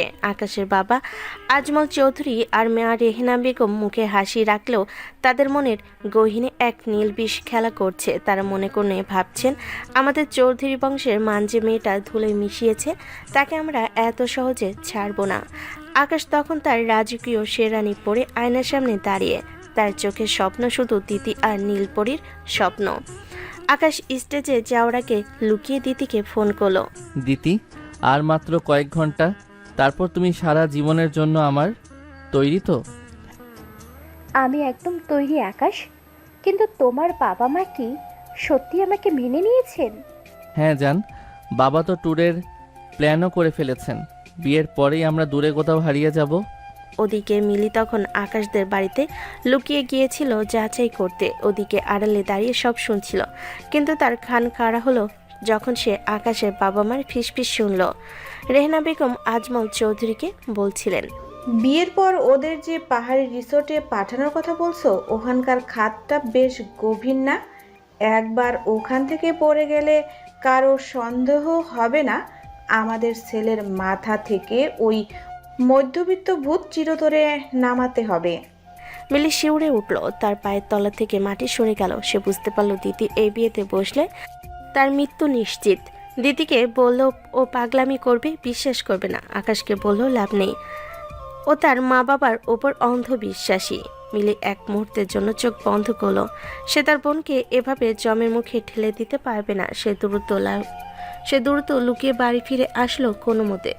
বিয়ের ঘরে দিতি লাল বেনারসি পরে আয়নার সামনে বসে নিজেকে দেখছিল। তার চোখে তখন দামি গহনার ঝিলিক। মিলি ঘরে ঢুকে একটা গ্লাসে শরবত নিয়ে এলো। দিদি, একটু খেয়ে নে, সারাদিন তো কিছু খাসনি। দিতি শরবতটা খেয়ে কয়েক মিনিটের জন্য ঝিমিয়ে পড়ল। মিলি তার ছোট বোনকে অগোছালো বিছানায় শুয়ে দিল। মিলি দ্রুত তার সাধারণ কাপড় বদলে দিতি সেই ভারী লাল বেনারসিটা পরে নিল। চন্দনের ফোঁটা আর কারো মেকআপে মুখ ঢেকে মাথার উপরে এক বিশাল ঘোমটা টেনে দিল মিলি। দিতি আর মিলির উচ্চতা প্রায় সমান হয়। ঘোমটার আড়ালে কে আছে তা বোঝা প্রায় অসম্ভব। আর কাজীকেও বলে রেখেছে তার নাম পড়ার সময় একদমই আস্তে পড়ে জিজ্ঞেস করলে কাহিনী বলে দেবে একটা। কোন এসেছে মিলি যখন স্টেজে এসে বসলো, আকাশের বুকটা তখন আনন্দে দুরুদুরু করছে। কাজী সাহেব বিয়ে পড়ালেন, কোনের নাম আসতে পড়লো। জিজ্ঞেস করাই বললেন তার গলাটা হঠাৎ বসে গেছে। এরপর আকাশ যখন কবুল বলল, মিলির ভেতরটায় কান্নায় ফেটে পড়ছিল। সে নিজের জীবনটা বাজি রেখেছে কেবল দিদিকে বাঁচাতে। বিয়ের পর সব ফর্মালিটিস শেষে মিলিকে নিয়ে আসা হলো চৌধুরী বিলাই বাসর ঘরে। চারিদিকে ফুলের গন্ধ, মোমের আলো। আকাশ ঘরে ঢুকে দরজা লক করে দিল। সে গিয়ে মিলির পাশে বসলো। দিতি, তোমার এই নীরবতা আমাকে পাগল করে দিচ্ছে। জানো এই দিনটার জন্য আমি কত পাগলামি করেছি। আজ থেকে তুমি শুধু আমার। তোমার এই দাপুটে বড় আপু আর আমাদের আলাদা করতে পারবে না। আকাশ ধীরে ধীরে মিলির হাতটা ধরল। সে অনেকক্ষণ ধরে প্রেমের কবিতা শোনালো, তার ভবিষ্যতের স্বপ্নের কথা বলল। সে যখন শখ করে মিলি ঘোমটা তুলতে গেল তখন তার মুখে এক স্বর্গীয় হাসি, কিন্তু ঘোমটাটা সরাতে আকাশ যেন ভূত দেখল। আকাশ চিৎকার করে ছিটকে গিয়ে বলে, এ কি মিলি আপু, আপনি এখানে কেন? দিতি কোথায়? আকাশ, চুপ করুন, কথা শুনুন আমার। কি শুনবো? আপনি কত বড় জালিয়াতি করেছেন? আমার বিয়ে, আমার জীবন নষ্ট করে দিলেন। আমার বিয়ে, আমার জীবন সব নষ্ট করে দিলেন। আপনি এতদিন বড় বড় নীতি কথা শুনিয়ে শেষে নিজের বোনের বরকে চুরি করলেন। ছি, আপনি এত নিচে নামতে পারলেন? আমি কোনো চুরি করিনি আকাশ। আপনার বাবা মা দিদিকে মেরে ফেলার প্ল্যান করেছিল, আমি শুধু আমার বোনকে বাঁচাতে এই নাটক করেছি। হি হি হি হি হি, হাস্যকর অজুহাত। আমার মা বাবা খুনি। আপনি আসলে শুরু থেকে আমার সম্পত্তির উপর নজর রেখেছিলেন। দ্বিতীয় ওসিলায় আপনি নিজেই এই রাজপ্রাসাদে ঢুকতে চেয়েছিলেন। আপনি একজন স্বার্থপর ডাইনি। আকাশের চিৎকার শুনে দরজায় ধাক্কা দিতে শুরু করলেন আজমল চৌধুরী আর রেহানা বেগম। দরজা খুলতেই তারা কোণে হিসাবে মিলিকে দেখে হাঁ হয়ে গেলেন। এই ছোট লোকদের বড় মেয়েটা এখানে কি করছে? আকাশ, আমাদের দিতি কই? পুলিশ ডাকো, এই মেয়ে আমাদের মান সম্মান সব শেষ করে দিয়েছে। মিলি কোনো উত্তর দিল না। সে শুধু দেখলো আকাশ রাগে আর ঘৃণায় একটা ফুলদানি আছা দিয়ে ভেঙে ফেললো। আমি এই ঘরে থাকবো না। এই মহিলার মুখ আমি দেখতে চাই না। আকাশ ঝড়ে বেগে ঘর থেকে বেরিয়ে গাড়ি নিয়ে বেরিয়ে গেল। বাড়িতে শোরগোল পড়ে গেল। ওদিকে ঘুমের ঘর কাটার পর দিদি নিজেকে একা ঘরে দেখে পাগলের মতো চিৎকার করতে লাগলো। সে যখন শুনল মিলি তাকে অজ্ঞান করে নিজে আকাশকে বিয়ে করে চলে গেছে, তখন সে এক মূর্তময়ী কাল নাগিনীতে পরিণত হলো। আপু, তুমি আমার সাথে এটা করতে পারলে? তুমি আমার আকাশকে কেড়ে নিলে। আমি তোমাকে কোনোদিনও মাফ করব না। মিলির মা স্তব্ধ হয়ে বসে আছেন। তিনি বিশ্বাস করতে পারছেন না তার শান্ত মেয়েটা এমন কাজ করতে পারে। দিতি তখনই চৌধুরী ভিলার দিকে রওনা দিল তার বোনকে জ্যান্ত চিবিয়ে খাওয়ার জন্য। চৌধুরী ভিলার ড্রয়িং রুমে তখন মিলি একাই দাঁড়িয়ে। তার চারপাশে শ্বশুরের পরিবার তাকে গালি দিচ্ছে, আর সামনে তার আপন বোন এসে তাকে চোর বলে সম্বোধন করছে। আকাশে কোনো খোঁজ নেই। মিলি শুধু মনে মনে হাসলো। সে তার বোনকে বাঁচিয়েছে, কিন্তু বিনিময়ে সে নিজের সম্মান আর সাজানো জীবনটা চিরতরে বিসর্জন দিল। শুরু হলো এক বিচিত্র সংসার, যেখানে স্বামী ঘৃণা করে, শ্বশুরবাড়ি শত্রু, আর আপন বোন খুনি হতে চায়। মিলের এই বিষাদময় প্রেমের গল্প এখন কোনো মোড় নেবে? চৌধুরী ভিলার সেই জমকালো বাসর ঘরটা এখন যেন এক রণক্ষেত্রে পরিণত হয়েছে। ফুলের সুবাস আর আতরের গন্ধে চাপিয়ে এখন সেখানে ছড়িয়ে পড়েছে ঘৃণা আর চিৎকারের বিষ। দিদি পাগলের মতো ঘরে ঢুকে মিলের ওপর ঝাঁপিয়ে পড়তে চাইল। তার চোখে মুখে এখন কেবল প্রতিহিংসার আগুন। দিদি মিলের গলা চেপে ধরে চিৎকার করতে লাগলো, তুই আমার সাথে এটা করতে পারলি মিলি? তুই আমার আকাশকে, আমার রাজপ্রাসাদকে চুরি করে নিলি। আমি তোকে বিশ্বাস করেছিলাম, আর তুই আমার পিঠে ছুরি মারলি। মিলি নিস্তব্ধ। তার চোখের কোণে জল চিকচিক করছে, কিন্তু সে মুখ খুলল না। রেহনা বেগম আর আজমল চৌধুরী তখন সেখানে হাজির। এই আপদটাকে এখনই বাড়ি থেকে ঘাট ধরে বের করে দাও। দিদি, তুমি চিন্তা করো না, এই বিয়ে আমরা মানি না। এক্ষুনি বেরিয়ে যাও আমাদের বাড়ি থেকে। জালিয়াতি করে চৌধুরী বাড়ির বউ হওয়া যায় না। সবাই মিলে মিলিকে গালাগালি করে ঘর থেকে বের করে দিল। একা দাঁড়িয়ে মিলি হাউমা করে কেঁদে উঠল। সে যাকে বাঁচাতে নিজের জীবন বাজি ধরল, সেই বোনই আজ তাকে ঘর থেকে বের করে দিল। রাত তখন 2টো। মিলি একা বাড়ির বাইরে দাঁড়িয়ে কাঁদছিল। হঠাৎ সেখানে সাইরেন বাজিয়ে পুলিশ হাজির। দিদি নিজেই পুলিশ ডেকেছে। অফিসার, এই মেয়েটা আমাকে নেশাদ্রব্য খাইয়ে অজ্ঞান করে জালিয়াতির মাধ্যমে আমার হবু বরের সাথে বিয়ে করেছে। ওকে অ্যারেস্ট করুন। মিলিকে টেনে হিসড়ে থানায় নিয়ে যাওয়া হলো। আকাশ তখন নিজের গাড়িতে বসে দূরে কোথাও মদ খাচ্ছিল। সে অস্থির হয়ে শহর জুড়ে ড্রাইভ করছিল। হঠাৎ তার এক বন্ধু ফোন করে জানায়, আকাশ তোর বড় আপু মনে আকাশ তোর বড় আপু মানে তোর বুকে তো দিতি পুলিশ দিয়েছে। এ কথা শুনে সে অবাক হয়ে যায়। আকাশের মনে প্রচণ্ড রাগ থাকলেও সে একজন মেয়েকে এভাবে হাজতে থাকতে দেখে স্থির থাকতে পারল না। সে ঝড়ের বেগে থানায় পৌঁছালো। অফিসার, ও আমার স্ত্রী, ওকে ছেড়ে দিন। স্ত্রী বললেই হবে? মেয়েটি তো জালিয়াতি করেছে। আর আপনি কে? এত রাতে এখানে হিরো সাজার চেষ্টা করছেন কেন? আমি আকাশ চৌধুরী, চৌধুরী গ্রুপের মালিক। আপনি চৌধুরী গ্রুপের মালিক হলে আমি আমেরিকার প্রেসিডেন্ট। এই সিসকে ছোকরা নাকি কোটিপতি। বের হয় এখান থেকে, না হলে ওকেও ভেতরে ভরবো। আকাশের সাথে পুলিশের তুমুল ঝগড়া হলো। শেষমেশ পুলিশ আকাশকেও ঘাট ধরে হাজতের ভেতর ঢুকিয়ে দিল। অন্ধকার হাজতের এক কোণে মিলি বসে কাঁদছিল। আকাশকে ভেতরে ঢুকতে দেখে সে অবাক। আপনি এখানে কেন? আমি এখানে এসেছি এটা দেখতে যে আপনার মতো সতী লক্ষ্মী বড় আপু হাজতের ভাত কেমন খান। দেখুন আপনার জন্য আমাকেও জেল খাটতে হচ্ছে। খুশি তো? আমি আপনাকে আসতে বলিনি। দিতির জন্য আমার এই অবস্থা। আর দিতি ও নিজের বোনকে জেলে পাঠালো। দিতি কেন পাঠাবে না? আপনি ওর স্বপ্ন ভেঙেছেন। তবে অফিসারটা তো আমাকে চিনতেই পারলো না। দামি কাপড় আর গাড়ি ছাড়া আমার যে কোনো দাম নেই, আজ বুঝলাম।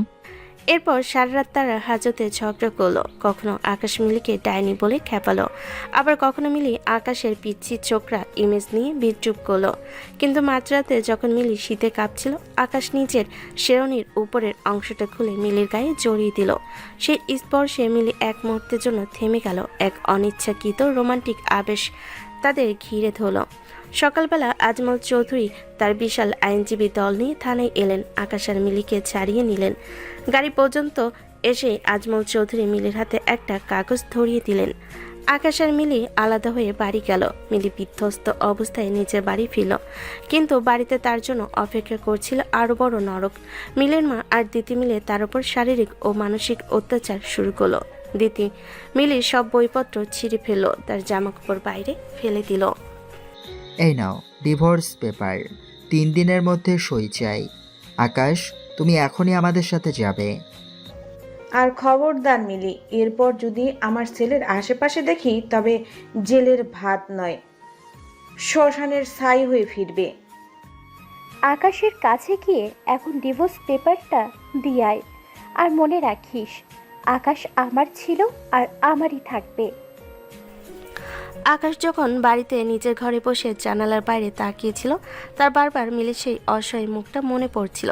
সে কি আসলে মিলের আপুকে ঘৃণা করে, নাকি মিলের এই প্রতিবাদী চরিত্র তাকে আকর্ষণ করছে? ওদিকে দিতি মনে মনে নতুন এক ফোন দিয়ে আটছে। সে ভাবছে আকাশ আর মিলিকে একান্তে ডেকে নিয়ে মিলিকে কোনোভাবে ব্যভিচারের দায়ে ফাঁসিয়ে দেবে, যাতে আকাশ চিরতরে মিলিকে ঘৃণা করে। বৃষ্টির ঝাপটা তখন চৌধুরী প্লাই কাছের জানালায় আশ্রে পড়ছে। আকাশের মনে ভেতরটা তখন বাইরের আবহাওয়াকেও হার মানিয়েছে। মিলি যখন নিজের বাড়ি থেকে প্রায় অর্ধমিত অবস্থায় চৌধুরী প্লাই ফিরে এলো, তখন তার শরীরে আর কোনো শক্তি অবশিষ্ট ছিল না। দিতি আর তার মায়ের সেই গালাগাল আর চুলের মুঠি ধরে ঘর থেকে বের করে দেওয়ার দৃশ্যটা বারবার তার চোখের সামনে ভাসছে। আকাশ ড্রয়িং রুমে বসে ল্যাপটপে কাজ করছিল। মিলি টলতে টলতে ভেতরে ঢুকে ধপাস করে সোফায় পড়ে গেল। আকাশ ল্যাপটপ থেকে চোখ না সরিয়ে কঠিন গলায় বলল, আবার এখানে কেন? ডিভোর্স পেপারে সই করেছেন তো, নাকি চৌধুরী বাড়ির এসির বাতাস খাওয়ার লোভটা এখনো সামলাতে পারছেন না? মিলি কোনো উত্তর দিল না। তার নিঃশ্বাস ভারী হয়ে আসছে। আকাশ বিরক্ত হয়ে তাকাতে দেখলো মিলির গালটা লাল হয়ে ফুলে আছে আর হাতের কবজিতে নখের আঁচড়। আকাশ ঝটকা দিয়ে উঠে এলো। এ কি, এসব কি? মায়ের দাগ দিতি আর তার মা করেছে? না, দিতি তো এমন করতে পারে না। নিশ্চয়ই মিলি কোনো নাটক করেছে, কিন্তু এই চোটগুলো তো মিথ্যে নয়। মিলি পড়ে যেতে নিচ্ছিল, মাথা ঘুরে। আকাশ মিলিকে কিছু না বলে এক প্রকার অবহেলা আর বিরক্তি নিয়ে পাজাকোলা করে তুলে উপরে নিয়ে গেল। সে মিলিকে তার ঘরে শুয়ে দিল, কিন্তু সে মিলির সেবা করছে এমনটা কাউকে বুঝতে দিল না। বাড়ির চাকরদের ছুটি দিয়ে সে নিজে গরম জল আর ব্যান্ডেজ নিয়ে বসলো। রাত গভীর হচ্ছে, মিলির জ্বর ক্রমশ বাড়ছে। দিদি দিদি যাস না, ওরা তোকে মেরে ফেলবে। আর আমাকে মারিস না, হার মারিস না। আমি তোর ক্ষতি করিনি, তোকে বাঁচিয়েছি। ঘোরের মধ্যে মিলি বিড়বিড় করছে। আকাশ মিলির কপালে জলপট্টি দিতে দিতে থমকে গেল। আপনি কি আসলেও পাগল, নাকি বিশাল বড় অভিনেত্রী মিলি আপু? দিতি তো আপনার জন্য কাঁদছে, আর আপনি বলছেন ও আপনাকে মেরে ফেলবে। মিলি কিছু বলল না। সেবা করতে গিয়ে আকাশ বারবার মিলির শরীরে খুব কাছে চলে আসছে। মিলির ভেজা চুল আর জ্বরের রাঙ্গা হয়ে ওঠা ঠোঁটগুলো আকাশের পুরুষকে বারবার নাড়া দিচ্ছে। আকাশ নিজেকে বোঝানোর চেষ্টা করছে যে সে কেবল দিতিকে ভালোবাসে, কিন্তু মিলির এই অবাধ্য রূপ তাকে সম্মান করছে। হঠাৎ মিলি জ্বরের ঘরে আকাশের হাতটা শক্ত করে ধরল এবং তাকে নিজের দিকে টেনে নিল। আকাশের সংযমে বাদ যেন মুহূর্তে ভেঙে চুরমার হয়ে গেল। এই মেয়েটা সে ঘৃণা করে, এই মেয়েটা তার জীবন নষ্ট করেছে। সব যুক্তি তখন ফিকে হয়ে এলো শরীরের আদিম আহ্বানের কাছে। আকাশের ওষ্ঠ আজ মিলির জ্বরে তপ্ত অধরে আশ্রয় নিল। ঘরের বাতিগুলো নিভিয়ে দেওয়া হয়েছিল আগেই, কেবল জানালার ফাঁক দিয়ে আসা বিদ্যুতের চমক ঘরটাকে ক্ষণে ক্ষণে আলোকিত করছে। আকাশ মিলির শাড়ির বাঁধন আলগা করতে এক নিষিদ্ধ শিহরণ খেলে গেল দুজনের শরীরে। মিলি ঘরের মধ্যে আকাশকে আঁকড়ে ধরল। আকাশের পেশিবহুল শরীর আর মিলির নমনীয়তা মিলেমিশে একাকার হয়ে গেল। সেই রাতে ঘৃণার বদলে কামনার আগুন দাউ দাউ করে জ্বলে উঠল। অন্ধকার ঘরের প্রতিটি কোণ সাক্ষী হয়ে রইল এক অসমাপ্ত সম্পর্কের চরম শারীরিক মিলনের। আকাশের প্রতিটি ছোঁয়া যেন মিলির যন্ত্রণায় প্রলেপ দিচ্ছে, আবার নতুন এক পাপবোধের জন্ম দিচ্ছিল। ভোরবেলা যখন আলো ফুটল, আকাশ নিজেকে মিলির পাশে আবিষ্কার করলো। তার সারা শরীর ঘামে ভেজা, আর পাশে মিলি তখনও ঘুমে আচ্ছন্ন। আকাশের নিজেকে খুব অপরাধী মনে হতে লাগলো। সে দ্রুত নিজের জামাকাপড় পরে ঘর থেকে বেরিয়ে গেল। আকাশ আয়নার সামনে দাঁড়িয়ে নিজের চুল টেনে বলে, ধিক্কার আমাকে, যে মেয়েটাকে আমি ঘৃণা করি তার সাথে আমি এই কাজ করলাম। দিতি জানলে কি ভাববে? না, এটা কেবল একটা দুর্ঘটনা ছিল। মিলি আমাকে জাদুকরি কিছু করেছে। আকাশ নিচে নেমে আসতে দেখলো দিতি ড্রয়িং রুমে বসে আছে। দিতি আকাশের কাছে এসে ন্যাকামি করে বলল, আকাশ, মিলি আপু নিশ্চয়ই কাল রাতে তোমাকে বিরক্ত করেছে। ও অনেক তেদর, তুমি ওর কথা একদম বিশ্বাস করবে না। আকাশের মাথায় তখন গত রাতে মিলির সাথে কাটানো মুহূর্তগুলো ঘটছে। সে দিতির দিকে তাকালো, মনে মনে খুব অস্থির। দিতি, আমি এখন বুঝতে পারছি না কি করা উচিত। মিলি অসুস্থ, ওকে এখন ঘর থেকে বের করা যাবে না, তবে আমি ওকে ডিভোর্স দেওয়ার চেষ্টা করছি। দিতি মনে মনে হাসলো।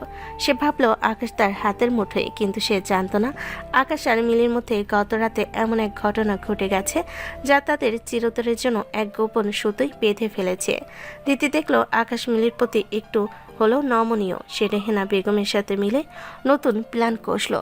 সে ভাবলো মিলিকে এভাবে সবার সামনে লজ্জিত করবে যে আকাশ তাকে ঘৃণা করতে বাধ্য হবে। মিলি আপু, তুমি আমার বরকে কেড়ে নিয়েছো। এবার তোমার ইজ্জত আমি ধুলোয় মিশিয়ে দেব। আকাশ চৌধুরী কেবল আমারই হবে। মিলি সকালে ঘুম থেকে উঠে নিজের অবস্থা দেখে স্তম্ভিত হয়ে গেল।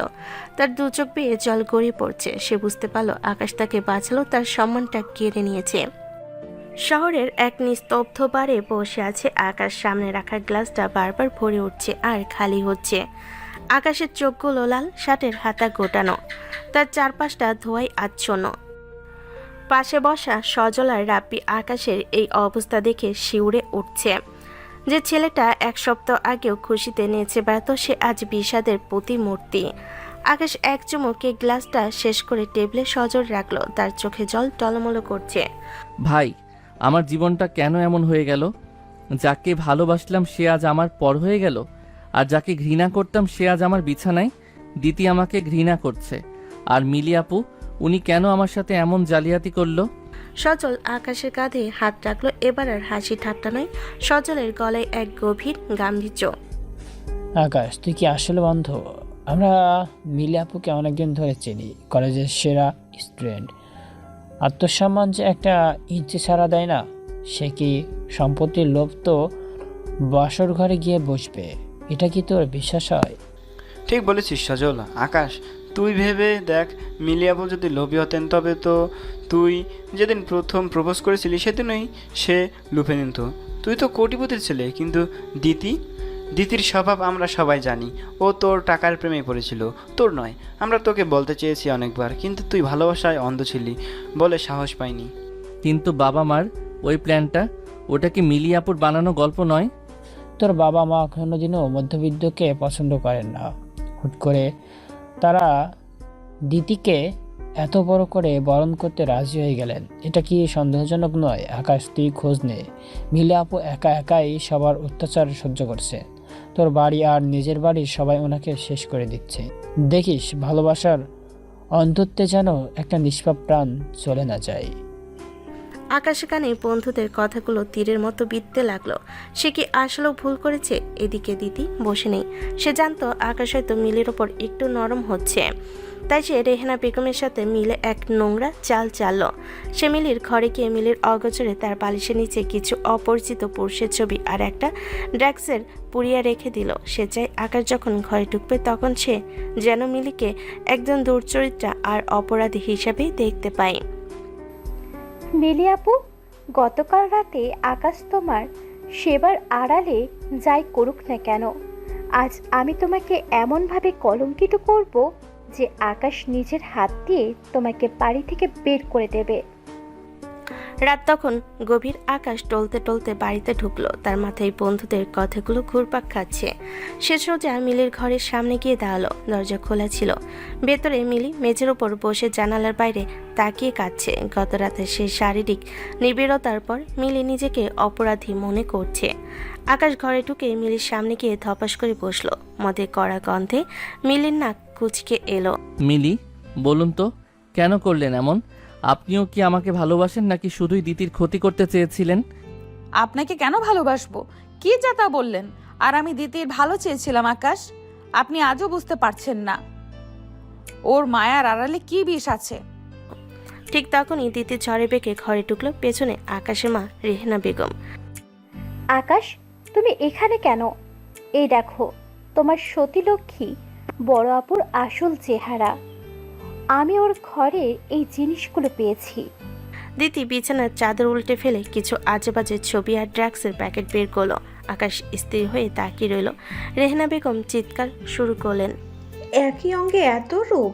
আকাশ, একে এখনই জেলখানায় পাঠাও। আমাদের বংশের মুখ পুড়িয়ে দিল। আকাশ ছবিগুলো হাতে নিল। দিতি আর রেহেনা বেগম বিজয়ের হাসি হাসছে। মিলি স্তব্ধ হয়ে দাঁড়িয়ে আছে। তার চোখ দিয়ে অঝরে জল পড়ছে। সে জানে আজ কেউ তাকে বাঁচাতে পারবে না। কিন্তু আকাশ হঠাৎ অট্টহাসি দিয়ে উঠল। সে ছবিগুলো ছিঁড়ে দিতির মুখের উপর ছুঁড়ে মারল।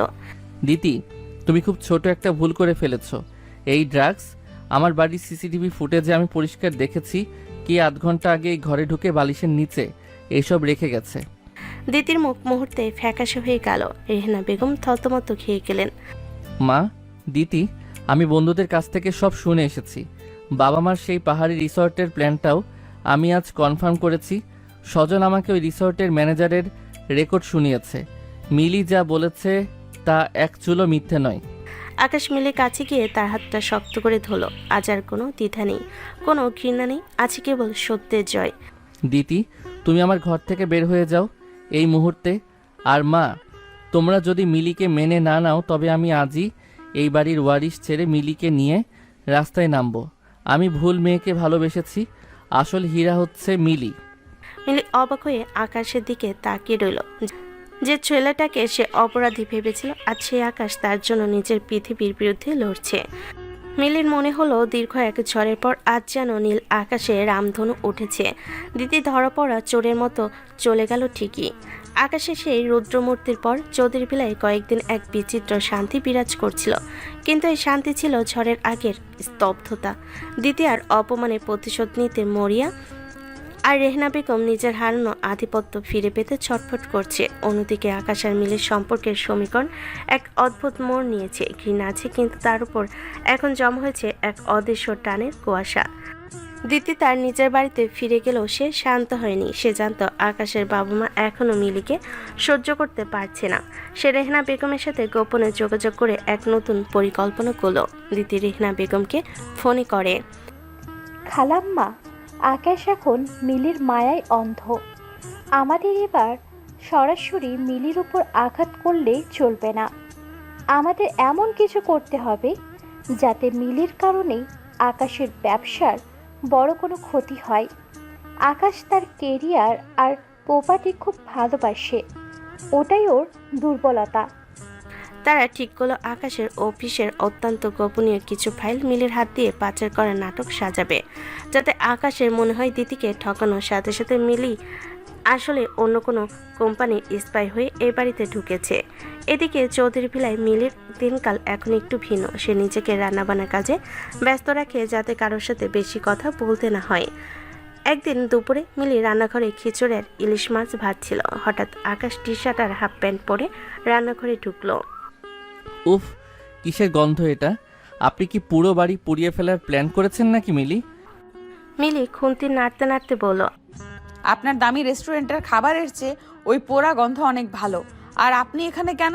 যান গিয়ে নিজের ভিডিও গেম খেলুন গে। আকাশ কাছে এসে উকি দিয়ে বলে, আমাকে কি আপনার ওই পিচ্চি ছোকরা মনে হয় এখনো? আমি বাড়ির মালিক, আমি যেখানে খুশি যাব। দিন তো একটু চেখে দেখি লবণ ঠিক আছে কিনা।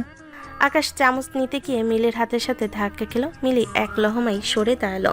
দুজনের চোখে চোখ পড়তে সময় যেন থেমে গেল। সেই গত রাতের স্মৃতিটা দুজনের মনে বিদ্যুতের মতো খেলে গেল। লবণ ঠিক আছে, আপনি যান তো এখান থেকে। কাজের মাঝে বিরক্ত করবেন না। বিরক্ত? আমি তো জাস্ট হেল্প করতে এসেছিলাম। আপনি আসলেও এক নাম্বার ঝগড়োটে বড় আপু। আকাশ হাসতে হাসতে বেরিয়ে গেল, কিন্তু মিলির বুকের ভেতর তখন তোলপাড় শুরু হয়েছে। সে ভাবল, এই ছেলেটার কাছে আসাতে এমন লাগলো কেন? আমি তবে এই ছেলেটার প্রেমে পড়েছি? না, এটা অসম্ভব। আমি তো ওকে ঘৃণা করি। সেদিন রাতে হঠাৎ করেই শহরে প্রচণ্ড কালবৈশাখী ঝড় শুরু হলো।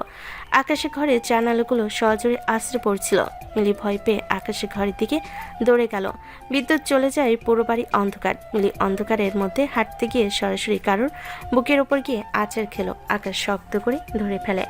আরে কে? মিলি? হ্যাঁ, খুব ঝড় হচ্ছে, আমি ভয় পেয়েছিলাম। আকাশ মিলিকে ছাড়লো না। অন্ধকারের মাঝে ঝড়ের শব্দ আর দুজনের নিঃশ্বাস একাকার হয়ে গেল। আকাশ মিলিকে দেওয়ালের সাথে চেপে ধরলো। মিলির ভেজা চুলের ঘ্রাণ তাকে পাগল করে দিচ্ছে। আপনি সবসময় এত শক্ত থাকেন কেন মিলি? কখনো কি নিজের মনটাকে একটু আলগা করতে পারেন না? আকাশ ছাড়ুন আমাকে, কেউ দেখে ফেলবে। আকাশ মিলির কানে কাছে ফিস ফিস করে বলল, বাড়িতে কেউ নেই মা বাবা ছাড়া, আর তারাও এখন ঘুমাচ্ছেন। আপনার এই ভয়টা আমার খুব ভালো লাগছে। ধীরে ধীরে মিলির অধরে ঝুঁকে এলো। মিলি বাধা দেওয়ার চেষ্টা করলো না, বরং এক অজানা টানে সেও আকাশকে আঁকড়ে ধরলো।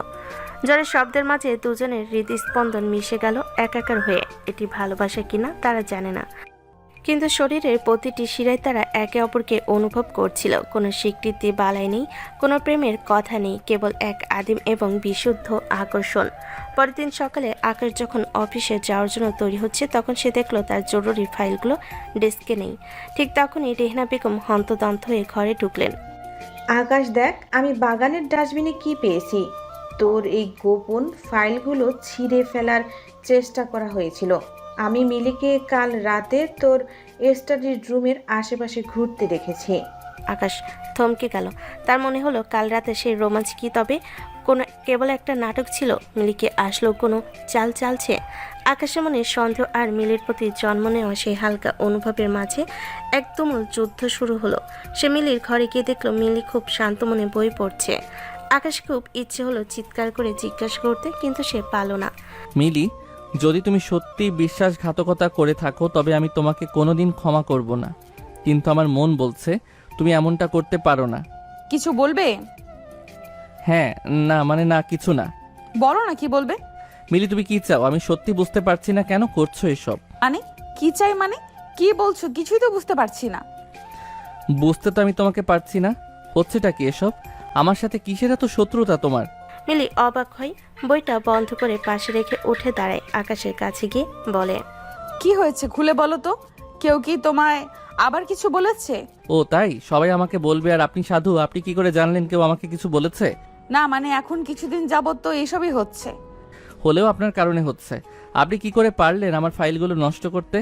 আপনার কি লাভ হলো বলুন? কিন্তু আমার তো বিরাট ক্ষতি হলো। মিলি যেন আকাশ থেকে পড়ল। সে বলল, দিদিবা, এবারই মানুষ আবারও কোনো নতুন চাল চেলেছে। আকাশের সন্দেহটা স্বাভাবিক, কিন্তু সব ঠিক করতে হবে। তাই সে ঠান্ডা মাথায় বলল, আচ্ছা আচ্ছা, কুল, ইটস ওকে, ইটস ওকে। মাথা ঠান্ডা করো, আমরা বসে কথা বলি। বসে? সিরিয়াসলি আপনি বসে কথা বলার কথা বলছেন এখনো? আপনাকে আমি একটু একটু করেই মেনে নিচ্ছিলাম, ভেবেছি আপনি সবার থেকে আলাদা, কিন্তু আপনি তো জাস্ট একটা ঘরশত্রু। আপনি আমার ক্ষতি করার জন্য উঠে পড়ে লেগেছেন। আমি আপনাকে ঘৃণা করি। তোমার সত্যিই এমন মনে হয় আমাকে? এই আপনি যান তো, যান, চোখের সামনে থেকে যান। আপনাকে সহ্য হচ্ছে না। ইনোসেন্ট থাকার নাটক করে ভেতরে ভেতরে আপনি একটা কাল নাগিনী। আমার নিজের প্রতি ঘৃণা হচ্ছে। আমি আপনাকে ছুঁয়েছি আবার, ছি। আকাশ আরও কিছু বলছিল, মিলি তার জবাব দিল না, চুপচাপ ব্যাগ গুছিয়ে স্টোর রুমে চলে গেল। ওদিকে দিতি দূর থেকে সবটা দেখে হাসছে। সে জানে এবার আকাশ আর মিলির এই নামহীন সম্পর্কটা চিরতরে ভেঙে চুরমার হয়ে যাবে। ষড়যন্ত্রের জাল বিছানো হয়ে গেছে, এখন কেবল শিকার পড়ার অপেক্ষা। ভোরের আলো তখন চৌধুরী ভিলার সাদা পর্দার ফাঁক দিয়ে চুইয়ে পড়ছে। আগের দ্রুত সিসিটিভি চেক করতে গেল রেহনা বেগম। এবারও ভুলে গেলেন সিসিটিভি ডিলিট করতে। গত রাতের ঝড়টা কেবল বাইরে নয়, আকাশের মনেও বয়ে গেছে। যখন সিসিটিভি ফুটেজ দেখা গেল, রেহনা বেগম নিজের ফাইলগুলো ডাস্টবিনে ফেলছিলেন। দিদির প্ররোচনায় তখন আকাশের পায়ের নিচ থেকে মাটি সরে গিয়েছিল। সে মিলিকে চরম অপমান করেছে, তাকে ঘর শত্রু বলেছে, কিন্তু মিলি কোনো পাল্টা চিৎকার করেনি, কেবল শান্ত চোখে আকাশের দিকে তাকে ব্যাগ গুছিয়ে গেস্ট রুমে চলে গিয়েছে। আকাশ আর না দাঁড়িয়ে দ্রুত মিলি ঘরের সামনে গেল। মিলি সারাদিন একটা দানাও মুখে তোলেনি। আকাশ বারবার দরজায় কড়া নেড়েছে, কিন্তু ওপাশ থেকে কোনো সারা শব্দ নেই। মিলির এই নিস্তব্ধতা আকাশকে যেন চাবুকের মতো মারছে। সে বুঝতে পারছে স্রেফ একটা সরি দিয়ে এই পাহাড় সমান অভিমান ভাঙানো সম্ভব নয়। আকাশ সেখান থেকে চলে এলো, পুলিশ স্টেশনে কল দিল। সে জানে আর বসে থাকলে চলবে না, এবার কোনো সিদ্ধান্ত তাকে নিতে হবে। কিছুক্ষণ পর পুলিশ এসে দিতিকে নিয়ে যায়। সকাল থেকে দিতি জেলে, জালিয়াতি আর চুরির দায়ে আকাশ তাকে নিজেই পুলিশের সোপর্দ করেছে। দিতির আস্ফলন এখন হাজতের চার দেওয়ালে বন্দি, কিন্তু আকাশের শান্তি নেই। সে তার বন্ধুদের ফোন করলো। ভাই, ও তো কথা বলছে না, কি করব? আবে শালা, মেয়েদের ইগোতে আঘাত করছিস, এবার একটু স্পেশাল কিছু কর। ক্যালেন্ড লাইট ডিনার সেট কর, তোর রোমান্টিক বুদ্ধি তো কম না। রাত 9টা। আকাশের ঘরের বড় বারান্দাটা এখন মায়াবী আলোয় সাজানো, চারিদিকে সুগন্ধি মোমবাতি জ্বলছে। টেবিলে মিলির প্রিয় সব খাবার। আকাশ অনেক কষ্টে মিলিকে জোর করে ধরে নিয়ে এলো বারান্দায়। এসব সস্তা নাটক করার মানে কি আকাশ? আপনি তো আমাকে অবিশ্বাস করেছিলেন। আপনার চোখে আমি ছিচকে চড়ছিলাম। মিলি, প্লিজ, মানুষের ভুল হয়। আমি মা আর দিতির কথায় বিভ্রান্ত হয়েছিলাম। আমি হাত জোর করে ক্ষমা চাচ্ছি। এই যে দেখুন, কান ধরছি। আকাশ নিজের কান ধরে পিচ্ছি ছেলেদের মতো ভঙ্গি করলো, কিন্তু মিলির রাগ কমলো না। সে উঠে চলে যেতে চাইল। আকাশ দ্রুত গিয়ে মিলির পথ আগলে দাঁড়ালো। সরুন, আপনার স্পর্শ আমার এখন বিষ লাগছে। আপনি আমাকে স্রেফ একটা খেলনা ভাবেন, তাই না? যখন খুশি আদর করবেন আর যখন খুশি অপমান করবেন। আমি কোনোদিন আপনাকে খেলনা ভাবিনি। আমি জানি না আমি কি ভাবি, কিন্তু আপনাকে ছাড়া আমার দম বন্ধ হয়ে আসে। মিলি আকাশকে ধাক্কা দিয়ে সরাতে চাইল। শুরু হলো দুজনের তুমুল ঝগড়া। মিলি চিৎকার করছিল আর আকাশ তাকে শান্ত করার চেষ্টা করছিল। ঝগড়া করতে করতে মিলি হঠাৎ ফুপিয়ে কেঁদে উঠল। আকাশ আর নিজেকে ধরে রাখতে পারল না। সে সজোরে মিলিকে নিজের বুকের সাথে চেপে ধরল। মিলি আকাশের বুকে হাত দিয়ে ঠেলছিল, কিন্তু সেই প্রতিবাদে জোর ছিল না। আকাশের ঠোঁট যখন মিলির কপালে আর চোখে ভালোবাসার প্রলেপ দিচ্ছিল, তখন মিলির সব অভিযোগ যেন ধুলেই মিশে গেল। আকাশ মিলিকে পাজাগোলা করে তুলে বিছানায় নিয়ে এলো। ঘরে মোমবাতিগুলো তখন নিভে এসেছে, কেবল চাঁদের আলো ঘরে মেঝেতে লুটিয়ে পড়েছে। আকাশ মিলি শাড়ির আঁচল সরিয়ে দিতে মিলি এক লহমায় কেঁপে উঠল। এটি কি ঘৃণা না ভালোবাসা মিলি জানে না, কিন্তু আকাশের প্রতিটি ছোঁয়া তাকে এক অজানা নেশায় ডুবিয়ে দিচ্ছে। আকাশ মিলির ঘাড়ের কাছে মুখ নিতেই মিলি আবেশে চোখ বন্ধ করল। শরীরের প্রতিটি রোমকূপ তখন আদিম উত্তেজনায় কাঁপছে। ঘৃণা আর অবিশ্বাসের দেওয়াল চুরমার করে দিয়ে আকাশ মিলির নমনীয় শরীরের নিজের অধিকার কায়েম করলো। মিলির অবাধ্য নিঃশ্বাস আর আকাশের পুরুষালী গাম্ভীর্য মিলেমিশে একাকার হয়ে গেল। সে রাতে তারা কেউ কাউকে কথা দিল না, কিন্তু তাদের শরীর একে অপরের সাথে নীল হয়ে গেল। প্রতিটি সোহাগে যেন আকাশ তার ভুলের প্রায়শ্চিত্ত করছিল, আর মিলি তার সব অভিমান বিসর্জন দিচ্ছিল। আকাশের উষ্ণতায় বিছানার চাদর যখন কুঁচকে যাচ্ছিল, তখন তারা পৃথিবীর সব ষড়যন্ত্র ভুলে কেবল একে অপরের অস্তিত্বে বোধ হয়ে রইল। পরদিন সকালে যখন রোদের আলো মিলির চোখে পড়ল, সে দেখল আকাশ তার দিকে এক দৃষ্টিতে তাকিয়ে আছে। মিলি দ্রুত চাদর দিয়ে নিজেকে ঢেকে নিল। সুপ্রভাত। আমার রাগী বউ।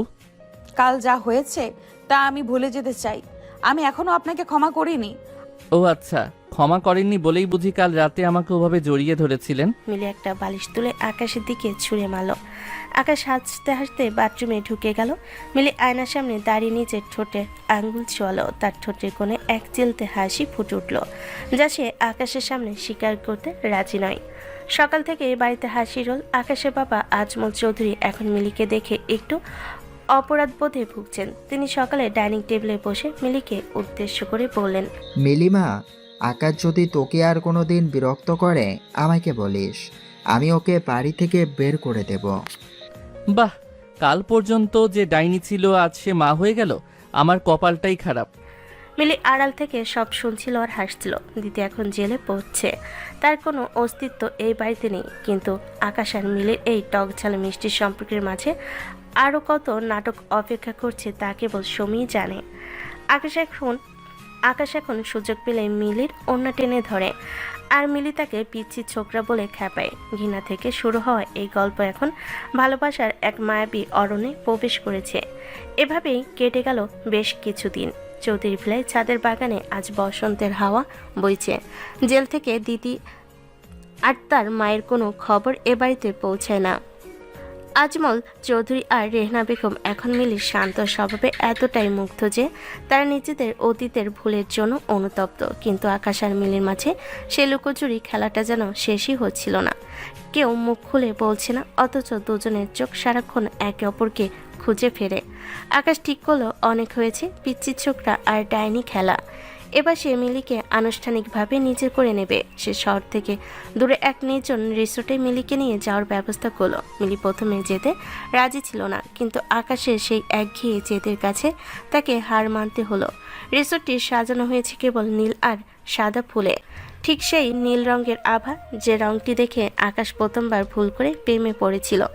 আজ মিলিকেও সেই নীল রঙের একটি দামি শিপন শাড়ি উপহার দিয়েছে আকাশ, সাথে একটা চিরকুট। আজকের রাতটা কেবল আমাদের কোনো ভুল বোঝাবুঝি নয়। রাতে ডিনার শেষে তারা সমুদ্রের পাড়ে এসে বসলো। ঢেউয়ের শব্দ আর চাঁদের আলো এক মায়াবী পরিবেশ তৈরি করছে। মিলি আকাশের থেকে একটু দূরে দাঁড়িয়ে ঢেউ দেখছিল। আকাশ পেছন থেকে এসে মিলির কোমরে হাত রাখলো। মিলি শিউরে উঠলো, এবার সরে গেল না। মিলি, আজ আর কোনো ঝগড়া নয়। আমি জানি আমি অনেক ভুল করেছি, আপনাকে পিচ্ছি ছোকরার মতো বিরক্ত করেছি, আবার কখনো প্রচণ্ড অপমান করেছি। কিন্তু বিশ্বাস করুন, ওই প্রথম দিন থেকে আপনার ওই ব্যক্তিত্ব আমাকে চুম্বকের মতো টেনেছে। আপনি তো দিদিকে ভালোবাসতেন আকাশ। আমার সাথে যা হয়েছে তা তো কেবল পরিস্থিতির চাপে। না মিলি, দিতি ছিল একটা মোহ, একটা ভুল রঙের আকর্ষণ। কিন্তু আপনি হলেন আমার জীবনের ধ্রুব তারা। আপনাকে ঘৃণা করতে গিয়ে আমি যে কখন আপনার প্রেমে পড়ে গেছি আমি নিজেও জানি না। কাল রাতে যখন আপনি আমার বাহুবন্দী ছিলেন তখন আমার মনে হচ্ছিল আমি যদি ওই মুহূর্তেই মারা যাই তবে আমার কোনো আক্ষেপ থাকবে না। মিলি এবার ঘুরে দাঁড়ালো। আকাশের চোখে আজ কোনো চপলতা নেই, আছে এক গভীর আর খাঁটি ভালোবাসা। আপনি জানেন আকাশ, আমি আপনাকে প্রথম যেদিন ওই রাস্তার মোড়ে ফুল হাতে বসে থাকতে দেখেছিলাম সেদিনই আমার মনে হয়েছে নিশুতি রাত ও মান অভিমানের অবসান। ইস, এই পাগল ছেলেটা যদি আমার জন্য আসতো। কিন্তু আমি বড় বোন, দায়িত্বের চাপে নিজের মনকে পাথর দিয়ে রেখেছিলাম। আমি আপনাকে ঘৃণা করার নাটক করেছি কেবল নিজেকে বাঁচাতে। কি বলেন? হ্যাঁ, এটাই সত্যি। আকাশ মিলির গাল দুটো নিজের হাতের আজলাই নিল, তার আঙ্গুলগুলো মিলির চোখে জল মুছে দিল। তবে আজ সব আড়াল সরিয়ে দিয়ে একবার কি বলা যায় না, আমি আকাশ চৌধুরী, আপনার সেই জুনিয়র ছোকরা, আপনাকে পাগলের মতো ভালোবাসি। মিলি, আপনি কি আমায় সারা জীবনের জন্য গ্রহণ করবেন? মিলি হাসলো, তার চোখে আনন্দের অশ্রু। সে আকাশের বুকে মুখ লুকিয়ে ফিসফিস করে বলল, আমিও আপনাকে ভালোবাসি আকাশ, অনেক আগে থেকেই বাসি। আপনি আমার সেই আকাশ যে আমার অন্ধকার জীবনে নীল রঙের আনন্দ দিয়ে এসেছে।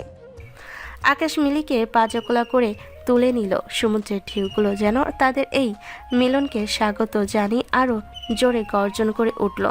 রিসোর্টের সেই নির্জন ঘরে আজ আর কোনো অনিচ্ছাকৃত ব্যাপার ছিল না। আজ যা ছিল তা হলো দুজনের সম্মতিতে এক দীর্ঘ প্রতীক্ষিত প্রেমের পূর্ণতা।